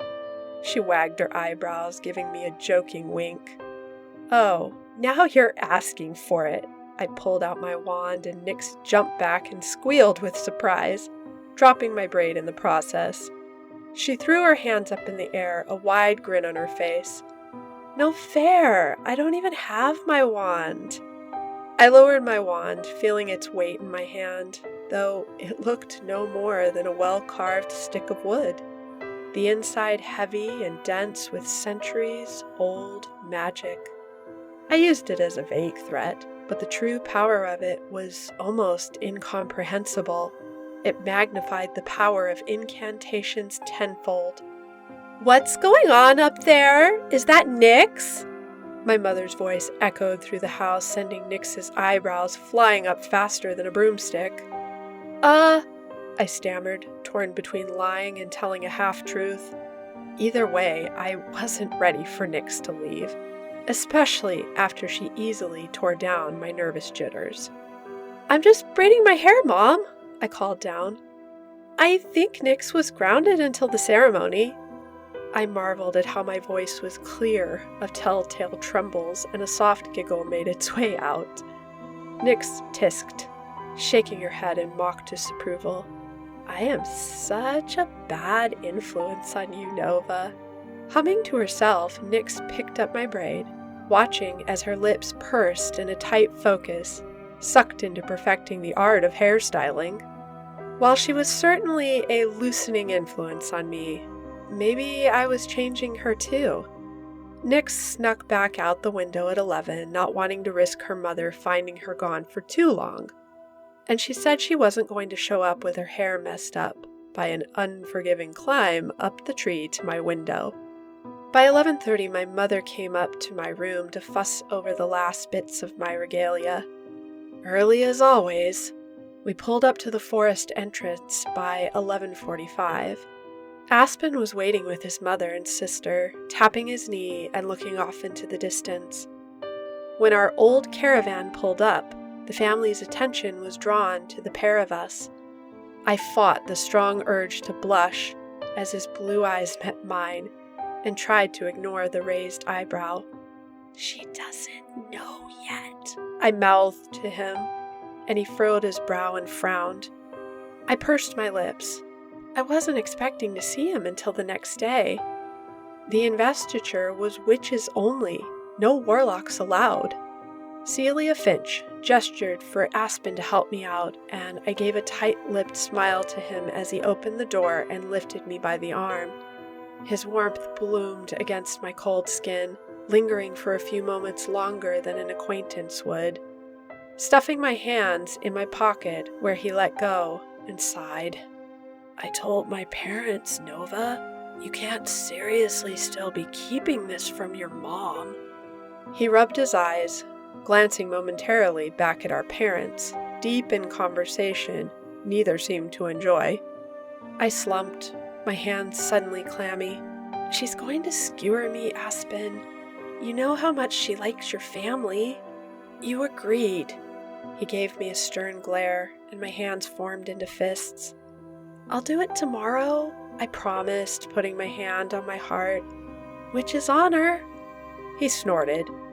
"It's killing me not being able to kiss you right now," he joked, giving a warm smile. And less than a moment later, it fell.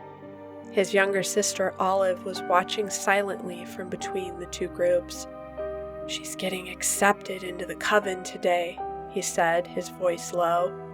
I crossed my arms, fighting chills that made their way up my spine, surrounding me in their embrace. "That's a good thing, isn't it? An honor." The words were hollow, did nothing to soothe the grief etched into his face. "She's only 14. He shook his head. "She's not ready to, you know." I took a step toward him, grabbing his hand and squeezing it. "Olive is strong, Aspen. Give her some credit. Besides, you know, I won't let anything happen to her." He looked up and met my eyes, sending a thrill of nervous energy through me. "Promise me." I crumpled inside under the weight of his trust, of his raw emotion. "I promise I will make sure she is okay." Our voices were little more than a whisper.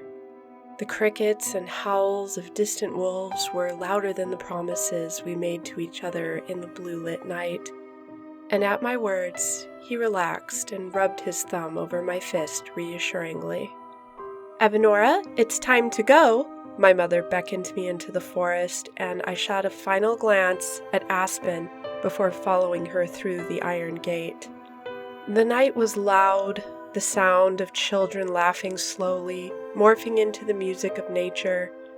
When we arrived at the circle of witches, nobody spoke, and the gesture seemed to amplify the symphony that was the forest. Olive stood with the other initiates in the center, her eyes wide and hands clasped tightly together. I watched her, and she met my gaze and took a deep breath. I pursed my lips and nodded reassuringly, hoping desperately her initiation went without any hiccups. I wasn't sure what I could do if it didn't. At midnight exactly, we began to chant our incantations. The younger witches, like me, read off of a scroll. Our parents usually forced us to use feather pens for tradition, though I saw a few lucky souls reading off printed paper. I had it memorized long ago. Veneficta sunt digne sunt robore. The synchronization of our voices seemed to amplify the words. and though there were no associated notes, it seemed to flow like a steady rhythm. I felt a low vibration build its way up my body, starting at my toes and moving up to my chest and the tight braid of my hair. It curled around me and hugged me in its cold embrace. The feeling was at once terrifying and exhilarating, and I was always transfixed by the way it seemed to fill me up with purpose. And then the human was shoved into the ring of witches, gagged and cuffed, trying to scream, his eyes wild and unfocused, confused and filled with nothing short of panic. My heart lurched at the sight of him, and I glanced at Olive. Stars, she looked like she was going to vomit. Her eyes were bulging out of her head, and she was hunched over and looking away from the guy. "You can do this." I tried to will her through sheer thought to push through the initiation. I doubt I looked any better than she did when I was there, but she was going to draw unwanted attention if she didn't control herself. "Opto, aliquod, principiens," Scarlet, the head witch, spoke. I knew what that meant, the final statement before the final process. She was asking for any objections from the initiates before they officially became part of the coven. And Olive began to step forward. Celia looked like she would explode, her hands shaking with fury I hadn't seen since she was reprimanded by Scarlet at my initiation. The coven sucked in a gasp, surprise etched on the faces of every witch watching the event unfold. Even Nyx looked shocked by the development. I can't do it." Her voice was tiny and small, shaking. I looked between my mother and a random witch, sandwiching me into the circle. If I broke it, our family would be faced with criticism and potential withdrawal of our witching powers. And yet, I moved anyway. "Olive, wait!" I jogged over to the center of the circle, ignoring the stares of 20 witches watching me. Her eyebrows raised in confusion, and she turned towards me in shock. The air whistled past me in the silence, and I tried to imagine it was me and Olive alone in the clearing. I saw Nyx in my peripheral vision, her mouth fully agape. I took her hands. "Olive, you have to. There's no other choice." She blinked, and the moonlight flickered over tears that had streamed down her face. I didn't realize she was crying. But it'll kill him." Her voice took on a desperate tone, and I set a hand on her shoulder as a reminder to lower her volume. "Do you really believe if you don't take part, he will survive?" She shook her head and wiped her cheek with the palm of her hand. "Olive, whether you take part or not, it doesn't make a difference in the impact. You only have to do it once, and then you'll become a witch. You want to be a witch, right? Do cool incantations?" She nodded, and her shoulders lifted with her resolve. "I'll tutor you myself, all right? Just get through this. You can do it. I believe in you." I smiled and pulled away, watching as she formally announced she'd changed her mind, and I slipped back into my position. My mother was staring daggers at me, but I did not feel guilty. I felt accomplished, as if I had discovered a part of myself in helping Olive. Nyx, a few witches away from me, shook her head with her eyebrows raised, mentally saying, "That's crazy, even for me." "Are the interruptions finished?" Scarlet's voice was sharp, pointed in my direction. I kept my gaze forward and swallowed hard. When she spoke again, I breathed a sigh of relief. "Then let's continue. Initiates, you may begin the final stage." The 4 young girls formed a square around the man, their eyes glazing over him as if he were nothing more than a lifeless figure. Olive carried herself with confidence. Her voice was loud and clear as she spoke the incantation. His body grew tight, like they were tying an invisible rope around him and yanking him upward. His face was contorted with sweat and pain. After a few excruciating moments, he fell limp into the dirt. A wolf howled in the distance, highlighting the finality of the death. The rest of the ceremony passed in a blur, the witches being honored with speeches from the elders. It was supposed to be in celebration of their initiation to the coven, but it was used as a way for the older witches to establish their power, throwing other coven names left and right, challenging other witches. It was easier not to pay attention, then your expressions wouldn't betray you. And Evanora, she is a model witch. Celia's voice filled the clearing, and my head swiveled around to catch her stare. Whatever praise she was giving me, it was a lead-up to something more. I exchanged glances with Nyx, both of us confused. She arrives early in uniform, not a hair out of place. She picks the most powerful warlock to associate with, and is concerned enough with the welfare of other witches that she was willing to potentially sacrifice her position in the coven to protect another. I went crimson, and my mother looked between me and Celia rapidly. I gave her a brief nod, and the way she paled, I worried she may faint. It dawned on me that, contrary to my suspicion, Celia was actually covering for me. After all, I was newly attached to her son, and my actions affected the family name. By painting my intervention as heroic, she was making me out to be noble, a good witch to interact with, while simultaneously updating the coven on the social interactions of the year. I grabbed my mother's hand and squeezed it, realizing the daughter she knew walking into the ceremony was different than the one who walked out. The facade of the perfect daughter had fallen apart to reveal impulsive, secretive me who acted of her own accord. It was terrifying for both of us. I didn't know who this girl was either. But as I exited the forest and saw Aspen waiting for me, I ran into his arms and kissed him, and his eyes widened as he registered my mother's presence behind me. When I pulled away, he had wrapped his arms possessively around me and was watching my mother, waiting for her response. "My daughter has good taste," she remarked, and a smile broke out on Aspen's face. "Miss Green, I promise you won't regret approving our relationship." "Oh, I doubt my daughter respects authority enough to stop it anyway." The corner of her mouth lifted and she climbed into the car, giving us privacy. "Nova, what is she talking about?" He detected the nervousness, the way I folded in on myself, looking up and meeting his eyes. I told him what happened. "Thank you," he said, beaming at me. "You are truly amazing." "Darn straight she is," Nyx swaggered from the entrance of the forest, a goofy smile plastered on her face.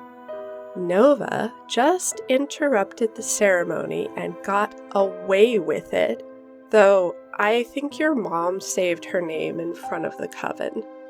"I swear you looked like you couldn't believe what you saw," I joked, a small smile lighting up my face. Imitating her expression, both her and Aspen laughed. "You two want to go get some hot chocolate from the Tims down the street?" Aspen asked, and I shivered in response. "Sure. Let's celebrate Evanora and her stupidly amazing act to save your sister," Nyx spoke in a deep announcer's voice. "To Evanora," Aspen said, smiling. And I knew I did more at the ceremony than save Olive. I saved myself, too. I hope you enjoyed those stories, my little spooky rosebuds. Before I get into our end of episode reveals, leave us a comment if you're on YouTube and tell us which story you liked best and which one you liked the least. And give us some reasons why. It helps us create better content for you. If you're tuning in via our podcast platform and you loved this, share it with a friend. It really helps us out. And if you want to be notified of upcoming story contests and other cool things in our community, sign up for our newsletter at blackrosereads.com. All right, on to the reveal. I would like to say that 3 of the 4 stories were written by yours truly, and the 4th story was written by an amazing storyteller, Natalie Dafoe. I wanted to give Natalie a very heartfelt thanks for allowing me to share her story here today. Please check out her other stories on her Readsy page. I'll leave a link for her works in the description box below. She has some really great stuff. Our first story, The Perfect Autumn Day, is entirely creative fiction. But I will say, I was heavily inspired by this perfect autumn day I had earlier this month out here in Connecticut. It was truly a magical day, and I wanted to create a fictional work to highlight my perfect day. I hope you enjoyed it. Story number 2, The Greenbrier Ghost, might have sounded familiar to some of you, and that's because the truth in this one was absolutely unbelievable. I'm not going to go over a huge amount of the truth details here because if you want to check this story out further, I'll leave a link for the website and other YouTubers' content that I used to research this story. The Paranormal Files did an amazing job with their little mini documentary on this one, so go check him out. He is one of my favorite YouTubers. I will say the part of this story that was the main body of truth was when Zona died, she did come to her mother after many nights of her mother's prayers. She allegedly appeared to Mary Jane 3 or 4 times and then was seen no more. Dr. Knapp was a real guy, and he did dismiss having her thoroughly examined. The body was exhumed, and the prosecutor, Mr. Preston, also a real historical person, was shocked to find that she'd been choked to death violently just as her mother had reported. Obviously, I took huge artistic license with creating Zona's character. The actual Zona was older, and there's some historic accounts saying that she had a child before she married Erasmus. Other accounts say she was young and naive and swept off her feet. As I was studying this, I started to form this character of a young girl romanticizing love and falling in with a man who seems oh so charming at first and then turns into this absolute abusive monster later on. And how many times have we seen that scenario in real life? And it's not very often the victim gets vindication, so I thought a story of this kind would be interesting to write. If you find yourself relating to this story and you are a victim of domestic abuse, we do have links down below in our description that you can draw upon, and I highly recommend that. Moving on, I wanted to mention just for fun, Anna was a fictitious character, but all the details about her Halloween party were true to that era during the turn of the century. I thought it would be fun to include some historical facts about Halloween during that era, so if you caught those details, those were true. So that's all I'm going to say for this story. I truly hope you enjoyed it. Go check out the Paranormal Files on this one after this video is done. He covers this story in depth really well. On to story number 3, The Witch of Hartwood Glen. Completely fictional. However, I will say I dedicated this story to someone who is very dear to me who passed away recently. He had mad allergies and asthma growing up, but he never let it stop him from living his life. I kind of paid homage to him by basing my character Alistair off of this person who recently passed. And our last story, Obedient to Impulsive by Natalie Dafoe, was simply a story I found on Readsy and loved it. I asked her if I could read it, and she was generous enough to allow me to. If she had some inside inspiration for writing this, I guess you'll have to check her out on Readsy and ask her yourself. You should definitely do that. Well, Rosebuds, thanks for sticking with us for the full 2 hours. That's a wrap. Until next time, stay safe, have a very happy Halloween, and stay creepy.